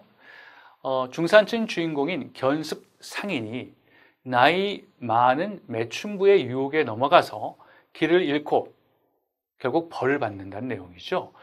자신의 마음 착한 고용주의 물건을 약탈하고 그의 삼촌을 살해하는 모습입니다. 결국 주인공과 그를 유혹한 여자는 체포돼서 사형된다는 권선징악이 이루어지는 그런 내용이죠. 주로 술에 절어 악행을 일삼는 등장인물이 그게 결말에 이르러서 개과천선한다는 내용으로 멜로드라마와 흡사합니다. 그렇지만 개과천선하지만 결국은 사형당하는 권선징악이 확실히 이루어지는 연극이죠. 1731년 초연한 런던 상인은 매춘부의 주문에 걸린 젊은 견습꾼을 묘사하고 있다. 관계를 유지하기 위해 주인의 돈을 훔친 반웰, 바로 그 견습공의 이름입니다. 삼촌을 죽이고 강도질을 한다. 최초의 가정 비극으로 간주된다. 자, 아래에 있는 공연을 찍은 사진인데요. 요 위에 게 이제 초연할 때 그 그림을 그려놓은 거고, 요게 이제 아래 게 현대극으로 각색한 그런 장면입니다. 매춘부의 유혹에 넘어가는 바로 견습 상인의 장면이 보여주고 있습니다. 자, 방금 얘기했던 드니 디드로라는 사람이 굉장히 많이 얘기가 나오는데요. 이 사람은 계몽주의 철학자이자 작가, 무신론을 계몽주의자답게 주장했습니다. 백과사전을 편찬했는데요. 의미가 있습니다. 과학적 유물론에 입각한 새로운 지식을 프랑스의 수많은 지식인에게 보급하고자 백과사전을 편찬하는 작업을 했습니다. 드람이라고 부른 시민극이라고 얘기했죠. 또 부르주아극이라고 얘기를 했습니다. 옹호했죠. 1758년에 극시론을 발표했는데요. 여기서 신고전주의 이론의 비극, 희극 양식을 보완하고 평범한 중산층의 문제들을 진지하게 다루면서 도덕적이고 철학적인 결론을 도출하기 위해 리얼리즘 무대 구현에 몰두했다. 자, 형식적으로, 내용적으로는 지금 얘기한 것처럼 중산층의 도덕 문제들을 진지하게 다루는 것이 하나의 내용적인 측면이라면, 그것을 이루기 위해서 뭘 사용했느냐? 자실주의적인 무대를 만들려고 노력을 했다. 굉장히 중요한 부분입니다. 그래서 이 사람이 내세운 개념, 오늘날의 사실주의 연극에 적용이 되는 제4의 벽이라는 개념이죠. Fourth Wall이라고 하는 개념입니다. 무대와 관객 사이에 존재하는 가상의 벽이죠. 이 개념은 사실주의 연극에 막대한 영향을 끼쳤다. 드니 디드로의 사실주의 리얼리즘 무대 구현을 위해서 주창한 이론이 뭐냐? 제4의 벽 이론이다. 자, 설명을 간단히 하겠습니다. 자, 영국과 프랑스 극장에선 제4의 벽 관습이 일반화되는데요. 무대 위에도 위치하던 관객석이 모두 무대 밖으로 밀려납니다. 예전의 기억을 여러분 하게 되면 무대 위에도 이렇게 있죠. 관객들이 이렇게 있다. 무대 위에도 여기 무대 이제 전면이 있으면 무대 위에도 의자 같은 걸 갖다 놓고서 관객들이 무대 위에서 연극을 관람하게 되는, 특히 이제 귀족층이라든지 이런 경우가 있었죠. 그때는 이제 관객석과 무대가 구분되지 않았습니다. 그런 기본적인 전제 조건 속에서 그게 가능한 거죠. 제4의 벽 이론에 따르면요, 무대 위에 위치하던 관객석이 존재가 불가능합니다. 모두 무대 밖으로 밀려났습니다. 자, 왜 그런가? 제4의 벽이요, 벽 하나, 둘, 셋, 상자의 개념이죠. 이 벽도 마찬가지로 이렇게 완성이 되어 있어야 되겠죠. 우리가 남의 삶을 몰래 목격을 할 수가 없지 않습니까? 연극할 때. 그래서 원래는 제4의 벽이 여기 있는데 the fourth wall이죠. 이거는 투명하다. 그래서 관객들은 앉아서 이 투명한 제4의 벽을 통해 가지고 상자 형태에서 벌어지고 있는 사실주의적 연극을 관람한다. 관객과 이 무대, 배우들과의 상호작용은 없다. 이런 얘기죠. 그러니까 완전히 분리되는 공간이라는 겁니다. 관객석과 무대가요. 그렇죠? 뭐 관객이 무대, 예전에 이제 르네상스 연극 때 셰익스피어 연극에도 그랬겠지만 뭐 배우들한테 관객이 뭐 소리 질러가면서 막 간섭하기도 하고 야유 보내기도 하고 철두철미하게 바로 이 제4의 벽 이론에 의하면은 불가능한 그런 관습이 됐죠. 이것은 나중에 노르웨이 극작가 입센이 선도한 20세기 사실주의 연극의 기초가 된다. 뭐가 제4의 벽 이론이라는 것이요. 자, 무대와 관객 사이에 보이지 않는 벽이 있는 것과 마찬가지로 이 두 영역, 무대와 관객이라는 영역은 서로 분리되어야 된다. 관객과 배우 사이에 일체의 상호 간섭이 없어야 된다. 최소한 그렇게 전제를 해야 된다. 사실주의에 큰 영향을 미치는 개념이고요. 오늘날 대다수의 현대극은 이 제4의 벽 관습을 따르는 편이라고 할 수가 있습니다. 자, 이게 이제 프로시니엄 아치죠. 프로시니엄 아치 무대인데요. 이 무대의 전형적인 특징 중에 하나가 관객석이 이렇게 나눠져 있죠. 이렇게 관객이 보게 됩니다. 이 무대와 관객석은 나눠져 있는. 그래서 프로시니엄 아치라고 하는 무대 장치는요, 근본적으로 제4의 벽과 연관되어 있는 서로를 연계되어 있는 그런 개념이라고 볼 수가 있습니다. 사실주의 연극의 하나의 기본적인 전제 조건이 되는 거죠. 자, 이 이외에도 대중적인 우리가 지금 비극을 얘기를 했죠. 부르주아 중산층 비극을 얘기했는데 그거 말고도 대중적인 공연 형식을 몇 가지 더 소개하겠습니다. 하나가 이제 발라드 오페라와 희가극인데요. 모두 다 큰 의미로 봤을 때는 오페라입니다. 그렇죠? 발라드 오페라, 그 다음에 희가극도 오페라 코미크라고 얘기하겠지만 오페라의 식이죠. 발라드 오페라는요, 이탈리아 가극을 패러디했습니다. 이탈리아 가극을 패러디했고요. 모방을 했다는 거죠. 희극적으로. 영국의 음악극입니다. 서창이 사라졌죠. 서창을 이제 레스타티브라고 얘기하는데 레스타티보라고 얘기하게 하죠. 서창이라고 하는 것은요, 대사를 말하듯이 노래를 하는 겁니다. 그것이 사라졌죠. 그 대신 어떻게 됐냐? 구어체의 대사가 나오고 그 다음에 노래가 나오는 교대로 등장하는 그런 형식이 됐죠. 발라드 오페라 얘기를 하는 겁니다. 그러니까 말하듯이 노래하는 그런 건 없어졌다는 겁니다. 사회 정치 풍자가 주된 내용이었고요. 대표적 아까 얘기한 존 게이의 거지 오페라. 이 거지 오페라가 워낙 그 인기가 많고 공연이 오래돼서 비슷한 시기에 핸델의 오페라 같은 것도 사실상 상대가 되지 않았다고 합니다. 대중들이 좋아하는 것, 그런 측면에서 본다면요. 희가극은 프랑스의 가극입니다. 코메디 프랑세스 그리고 오페라 극장이라고 있는데요. 이 극장이 사실상 영국에서도 특정한 극장들이 아까 살펴본 것과 같이 독점했듯이 프랑스에서도 이 코메디 프랑세스라고 하는 극장과 오페라 극장이 사실 독점을 했습니다. 이런 것에 대응하기 위해서 대중들을 겨냥을 해서 튀어나오기 시작한 것이 바로 이 가극이었는데요.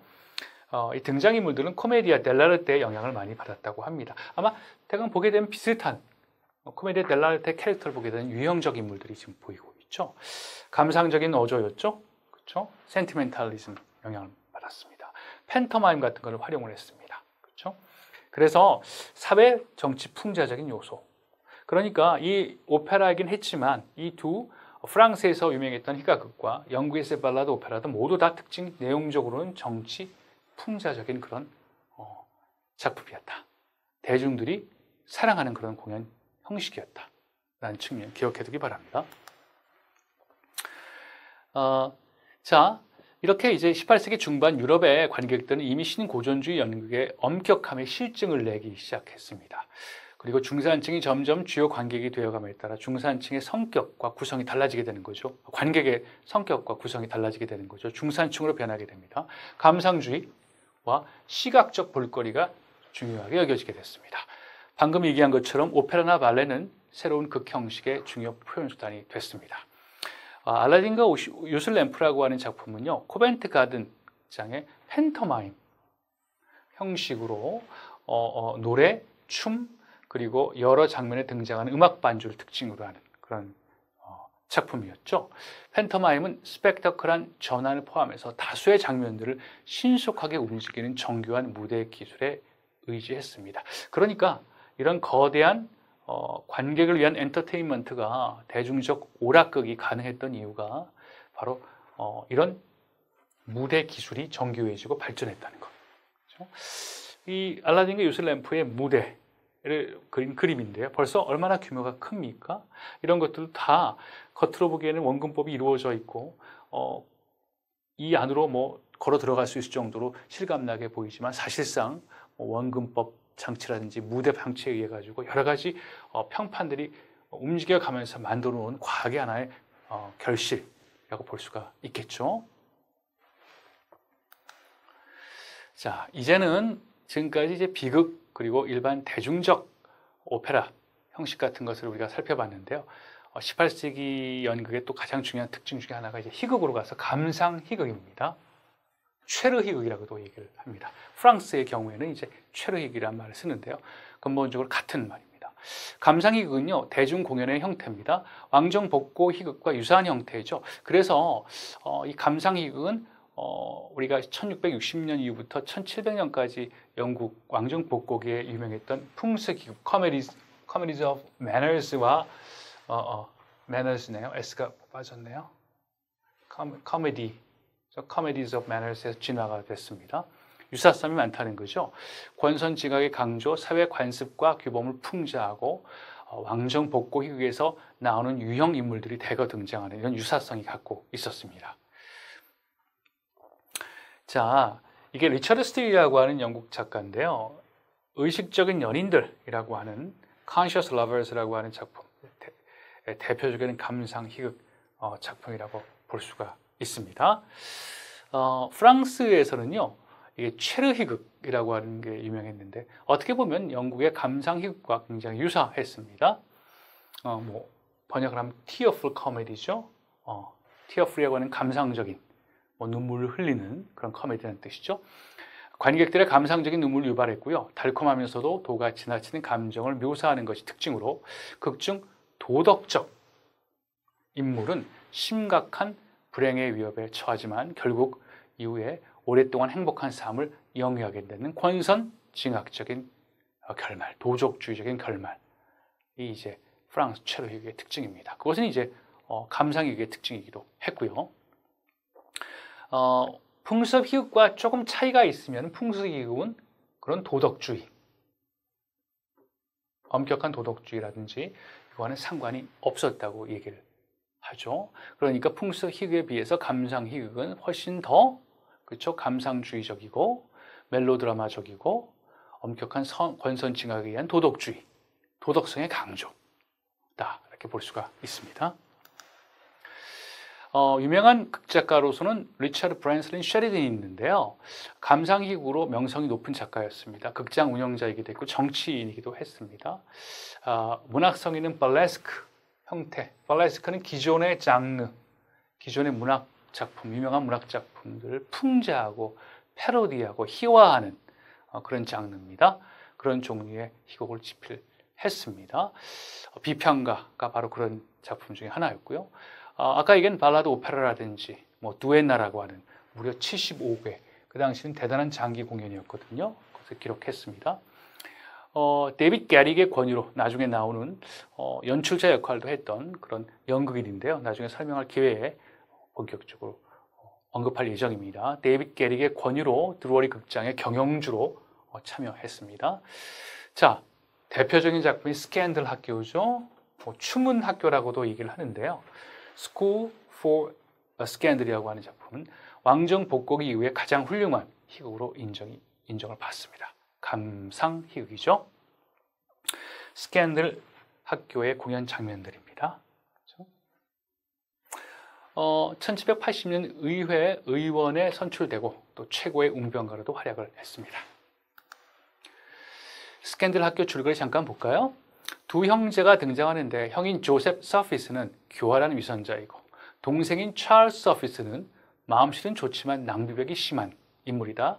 그런데 두 형제 모두 부유한 후견인으로 등장하는 피터 티즐 경 아래에 있는 마리아라는 여성과 연애 중이다.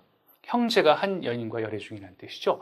그런데 진정으로 마리아를 사랑하는 사람은 동생인 찰스고 형인 조셉은 티즐 경의 젊은 아내에게도 흑심을 품고 있다. 조셉은 티즐 부인을 유혹하려고 시도하는데 그녀의 남편 티즐 경이죠. 나타나면서 허를 찔리게 된다.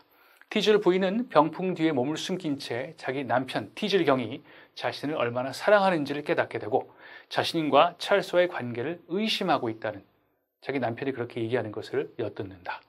이때 찰스가 형제 중에 동생입니다. 등장하자 티즐 경 자신도 병풍 뒤에 몸을 숨긴다. 숨어서 엿들은 대화의 내용으로 찰스에 대한 티즐 경의 질투가 근거 없는 일이었다는 것을 깨닫게 되는 거죠. 형인 조셉이 방에서 나가자 동생 찰스와 티즐 경은 병풍 뒤에 숨어 있는 사람이 누구인지와 또 조셉이 말했던 이전에 여성 모자 상인이 누구인지를 밝혀내기로 한다. 두 사람이 밝혀낸 사람은 결국 티즐 부인이었고 이 티즐 부인은 남편 티즐 경에게 결국 용서를 빈다. 이 외에도 마리아, 찰스가 꾸민 계략과 더불어 티즐 경과 티즐 부인이 꾸민 계략들이 전개되고 복잡하게 전개됩니다. 마침내 해결된다. 희극은 위선자가 벌을 받고 착하고 정직한 사람이 보상을 받는 것으로 끝이 난다. 그러니까 플롯이 굉장히 복잡합니다. 이렇게 복잡하게 만드는 그 플롯 중에 전형적인 장치 중에 하나가 병풍 장면, 스크린 장면인데요. 18세기에 유행했던 감상희극은 사회적 허세를 풍자했지만 중산층의 가치를 지지했다. 그렇죠? 그러니까 감상희극은 중산층의 가치를 지지했습니다. 풍속희극은 중산층의 가치와는 상관없죠. 그 상류계층의 어떤 가치를 풍자했죠. 그렇지만 중산계층의 가치하고는 상관이 없습니다. 이게 이제 왕정복고기의 풍속희극을 얘기하는 거고요. 감상희극은 중산층의 가치를 지지했죠. 대표적인 작품은 스캔들 학교가 꼽히는데 이 작품은 병풍 장면으로 알려진 매우 유명한 희극 장면이 포함되어 있다. 이 장면에서는 병풍이 쓰러지면서 거짓말을 일삼는 조셉 형이죠. 조셉 서피스의 귀부인들과 얽힌 속임수가 일일하에 드러난다. 오른쪽 사진 여기죠. 마가렛 웰시라고 하는 배우가 티즐 부인 역을 맡고 로버트 쿠츄라고 하는 배우가 조셉 역을 맡아서 열연한 그런 장면입니다. 티즐 경의 부인, 티즐 부인을 이 형인 조셉이 지금 유혹하는 장면이 되겠죠. 이 뒤에 병풍이 지금 서 있는 장면입니다. 자, 여러분한테 보여드릴 두 개의 동영상은요, 차례로 모두 약간 스타일이 다르지만 거의 유사합니다. 간단하게 이 18세기 연극, 감상희극이라는 연극이 어떤 형태고 배우들이 어떤 의상과 장식품을 몸에 두르고 연기를 하는지, 그들의 스타일은 무엇인지, 그리고 그들의 희극적인 어떤 제스처는 어떻게 만들어지는지 보여주는 그런 차례라고 할 수 있겠습니다. 차례로 감상하기 바랍니다.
Is the family tree?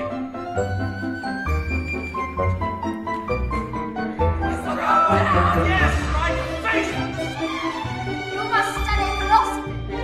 Mind. It isn't it perfect? Oh, I got double, double.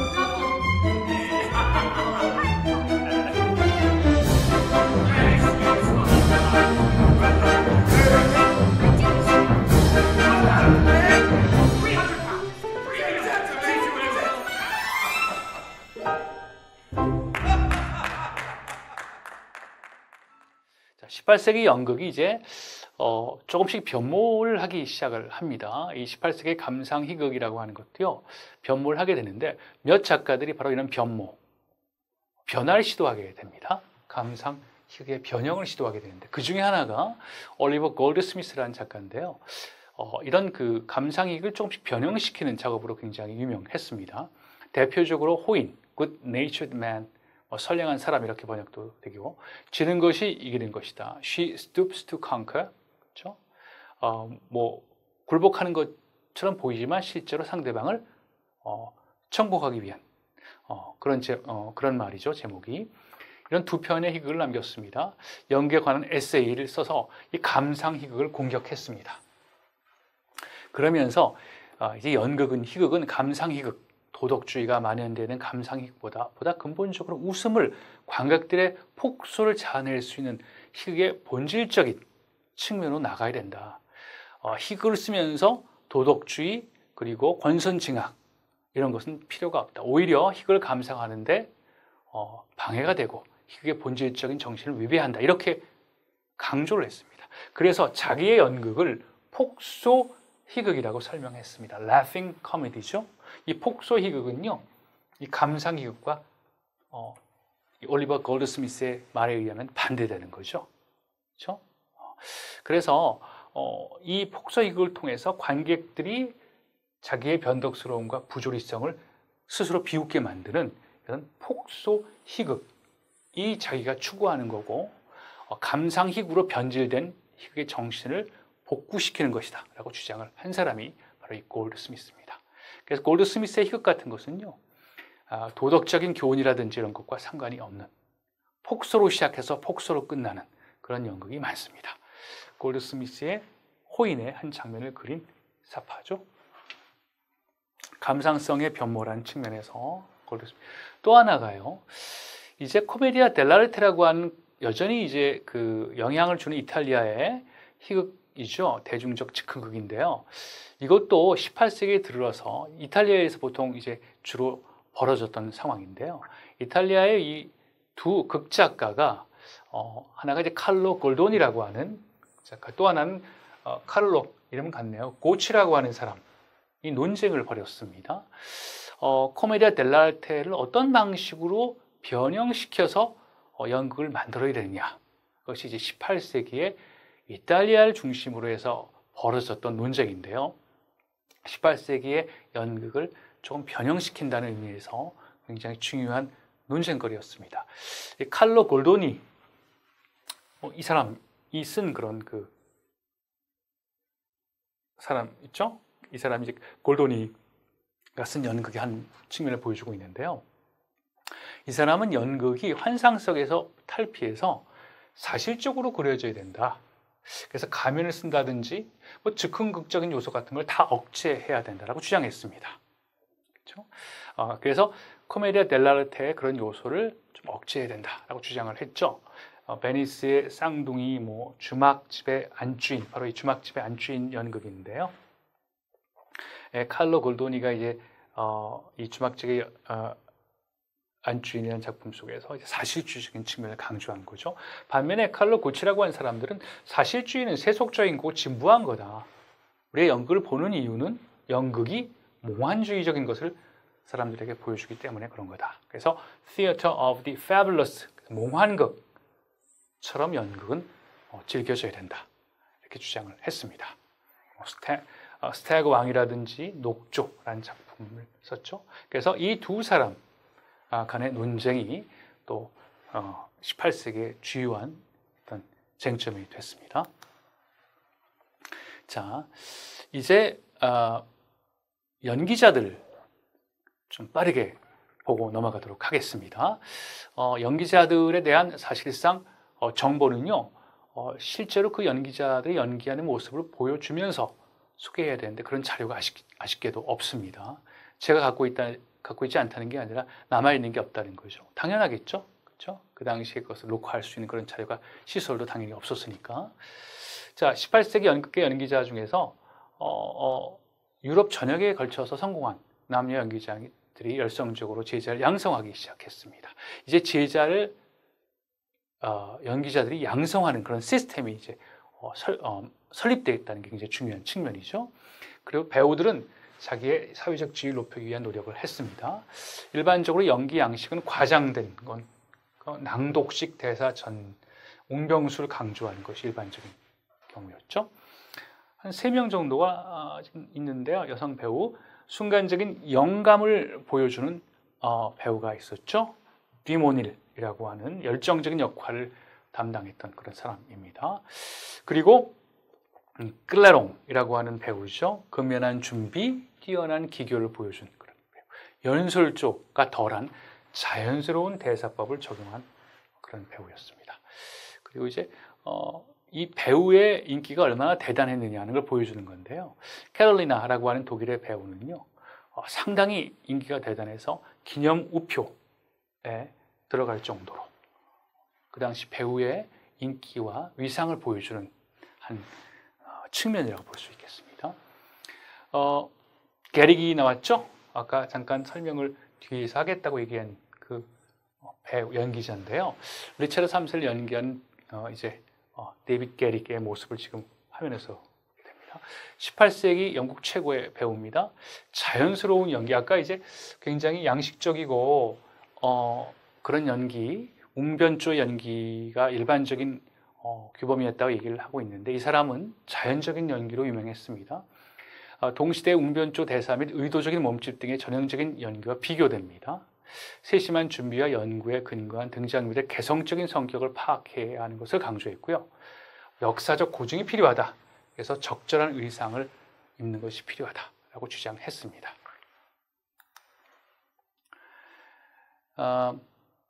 18세기 배우 중에 샤일록 역을 셰익스피어의 샤일록 역을 잘 맡던 찰스 맥클린이라고 하는 배우인데요.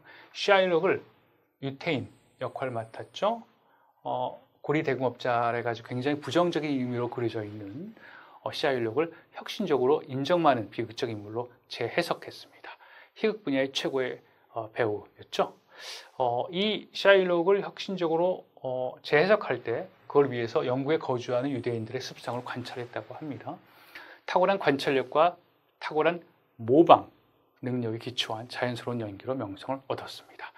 동료 배우 다수에게 자신의 연기 양식을 가르쳐 주었죠.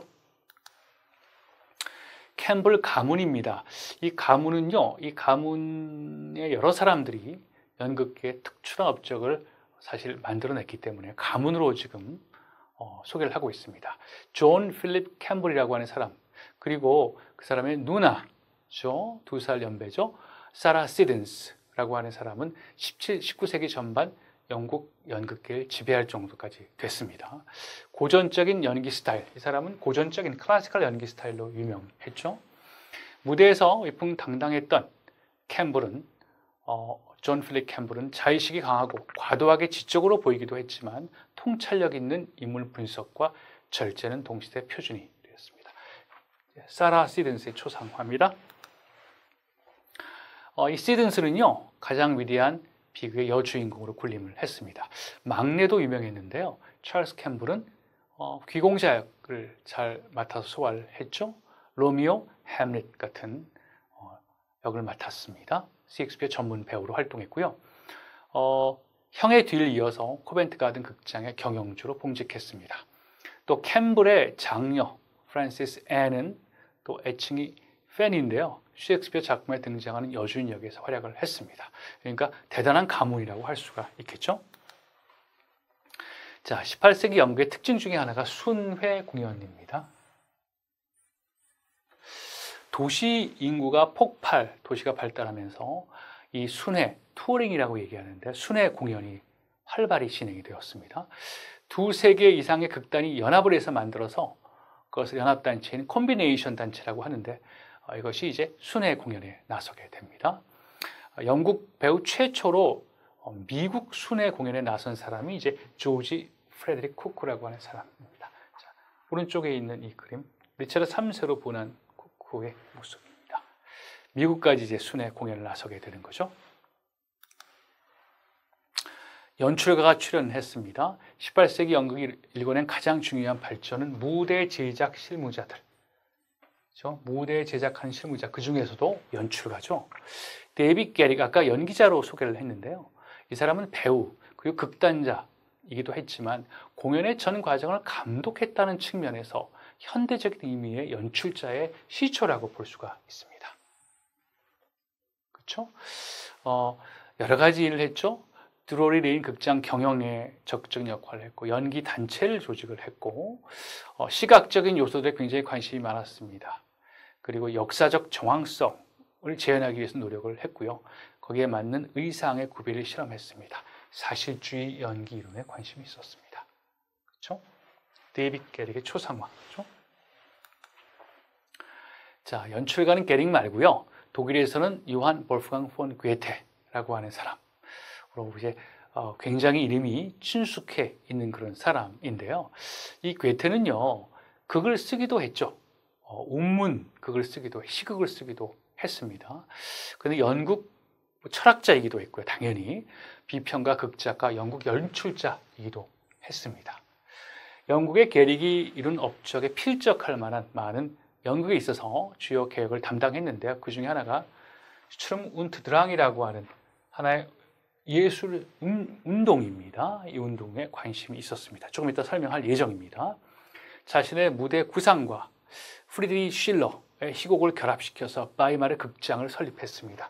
여기 보이는 게 지금 바이마르 극장입니다. 극장 앞에 동상이 세워져 있죠. 이 극장을 세우고 운영하고 지탱해 나가는데 가장 커다란 역할을 했던 두 사람입니다. 지금 얘기했던 것처럼 왼쪽에 있는 사람, 화면에 이쪽에 있는 사람이 괴테이고요.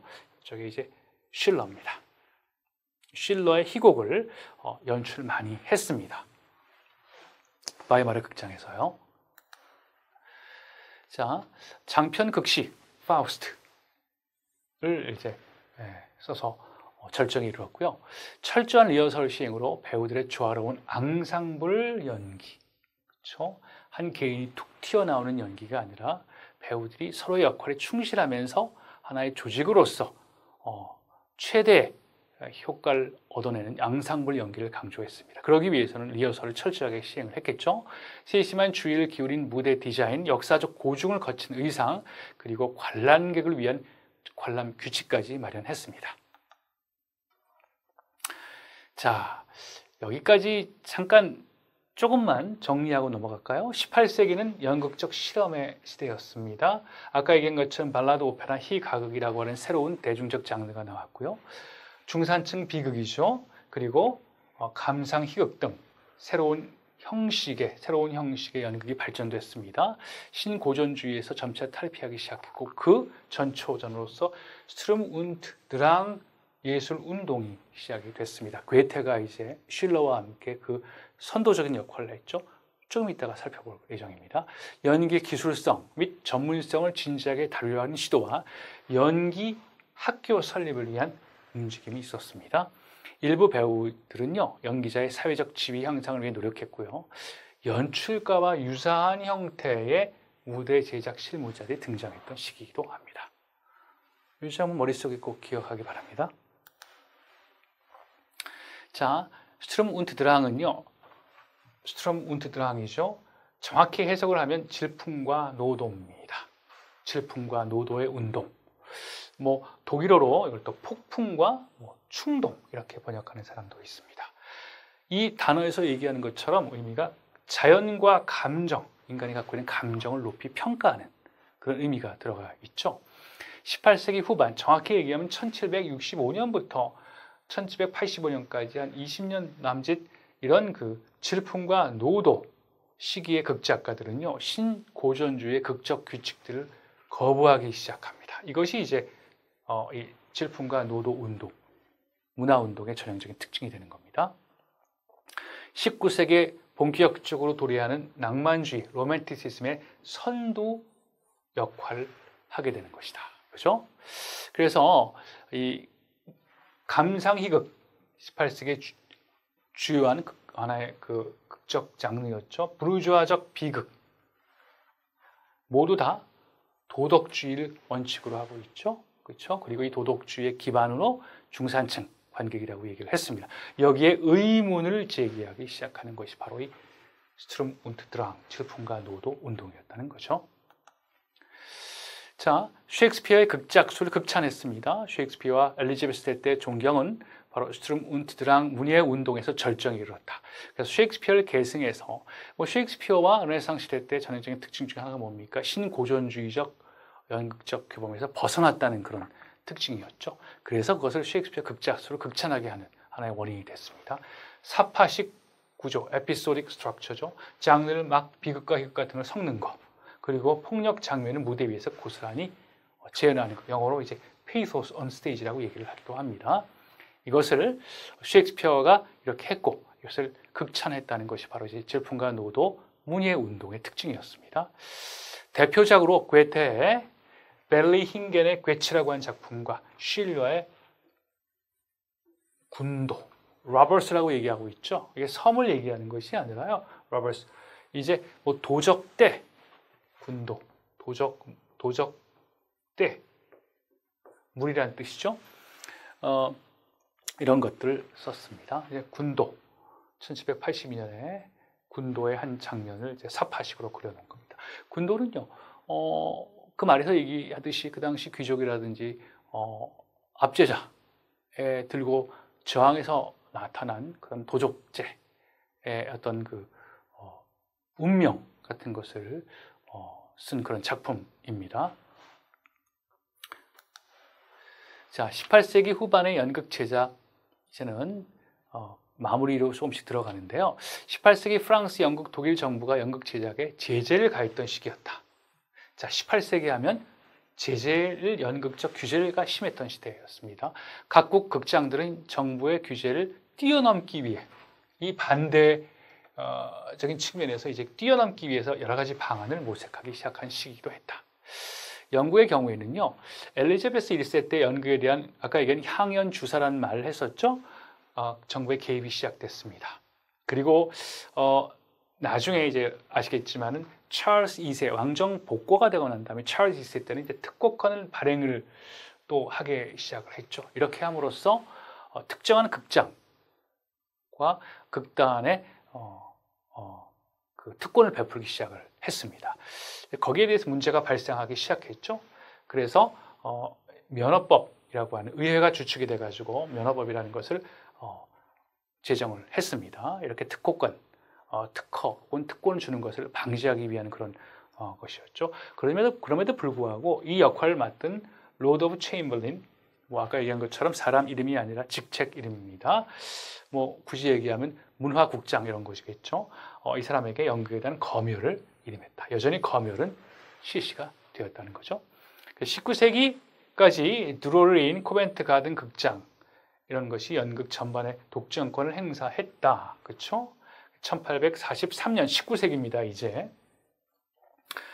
규제법은 마침내 특허 극장이 합법적인 드라마를 선보일 수 있는 특허권을 폐지하게 되는 것이 이제 1843년 19세기 일이었고요. 완벽히 이제 공연법 이런 공연에 관련된 어떤 규제법 같은 것이 완전히 영국의 경우에는 없어진 것이 1968년입니다. 그렇죠? 조금씩 규제법들이 변화오다가 68년에 이제 완전히 18세기 후반의 연극 제작은요, 이제 프랑스의 경우를 보게 되면 주요 극장들이 정부의 규제를 받는다는 조건 하에서 보조를 받았습니다. 그래서 블루바르는 이제 프랑스 파리에 있는 지역 이름이죠. 거리 이름입니다. 특히 이제 유적이 많은 그런 지역이고 번화가, 유흥가로도 유명한데요. 이 블루바르의 지역에 있는 지역 극단들이 독자적으로 오락극이라든지 음악극, 멜로드라마를 공연을 했습니다. 정부의 이제 규제를 피해서요. 그리고 이제 보조금을 받지 않는 그런 극장들이죠. 그러나 시간이 흐름에 따라 주요 메인 극장의 연건에 흡수가 됐습니다. 정부의 독점과 규제는요, 프랑스 혁명기인 1791년에 폐지가 되었습니다. 이 블루바르 지역을 지금 보여주고 있죠. 자, 독일, 러시아, 스웨덴 등 유럽 각지에서 이제 극장이 이 시기에 건축이 됐습니다. 이탈리아 르네상스의 건축 전통이 계속 이어져 왔죠. 그래서 프로시니엄 아치가 계속 유지가 됐습니다. 이 밑에 있는 스웨덴의 스톡홀름의 드로팅홀름이라고 하는 궁전 안에 있는 드로팅홀름 극장 자체를 지금 뭐 상당하죠. 규모도 상당하지만 여러분 아마 아시게 되겠지만 이렇게 보면 그렇죠. 이런 방식으로 프로시니엄 아치 구조가 형성이 되고 있고 이 안에 이런 방식으로 평판 같은 걸 세워가지고 움직이게 만듦으로써 그게 바로 이 장면이죠. 18세기 이탈리아풍 프로시니엄 극장 기계 장치들을 지금 보여주고 있는데요. 무대 조종사들이 장면 전환을 위해서 막대기와 수레 장치인데 이때 막대기는 뭐 그건 폴 얘기하는 거겠고 장대를 얘기하는 거고 수레 장치라고 하는 것은 체리엇을 얘기하는 거겠죠. 그렇죠? 그래서 우리가 이게 마차와 장대 아까 얘기한 것처럼 반복적으로 얘기하겠지만은 이렇게 장대에 평판을 끼워가지고 움직여가면서 바퀴에 따라서 이렇게 돌리지 않습니까? 돌려가면서 이것이 이제 홈틈을 따라 움직이면서 이런 평판들이 따라 움직이면서 무대 장치가 되는 배경이 바뀌게 되는 바로 이런 사람들의 이런 노동력을 통해서 만들어졌다는 거죠. 이런 방식으로 공연이 되었다. 18세기 후반 특히 영국 극장은요. 앞무대에 해당하는 에이프론이 이제 조금씩 짧아지기 시작합니다. 그리고 뒷무대가 깊어지는 방향. 예전에는 앞무대와 뒷무대가 비슷했다면 앞무대가 조금씩 짧아지게 됩니다. 이렇게.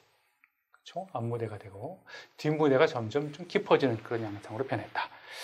유럽 대륙의 극장들은 이탈리아 르네상스 극장 형태보다 근접해 있었다.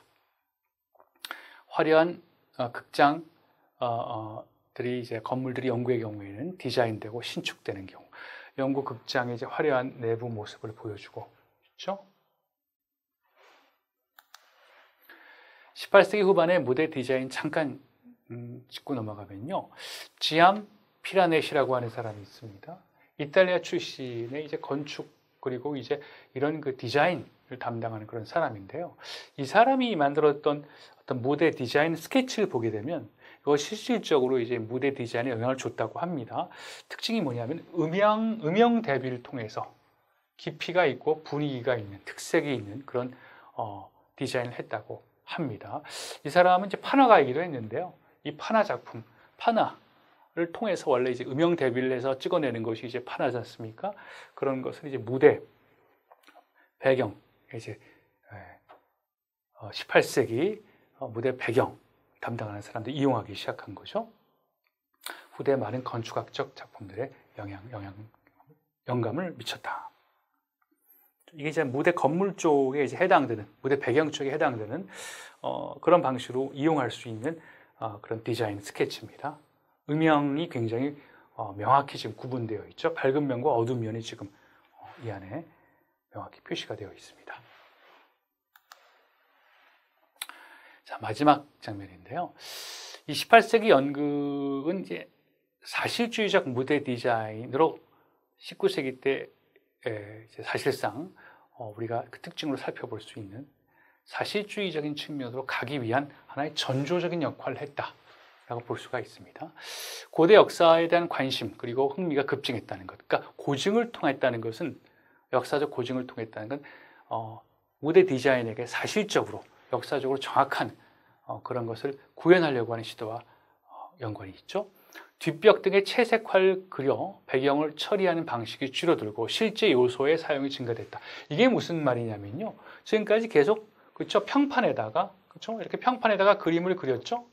그려가지고 이것을 이런 방식으로 뒤에 이제 평판 있고 쭉 이동시켜가면서 채색한 평판을 이제 무대 뒷배경으로 사용을 한 겁니다. 원근법을 주면서요.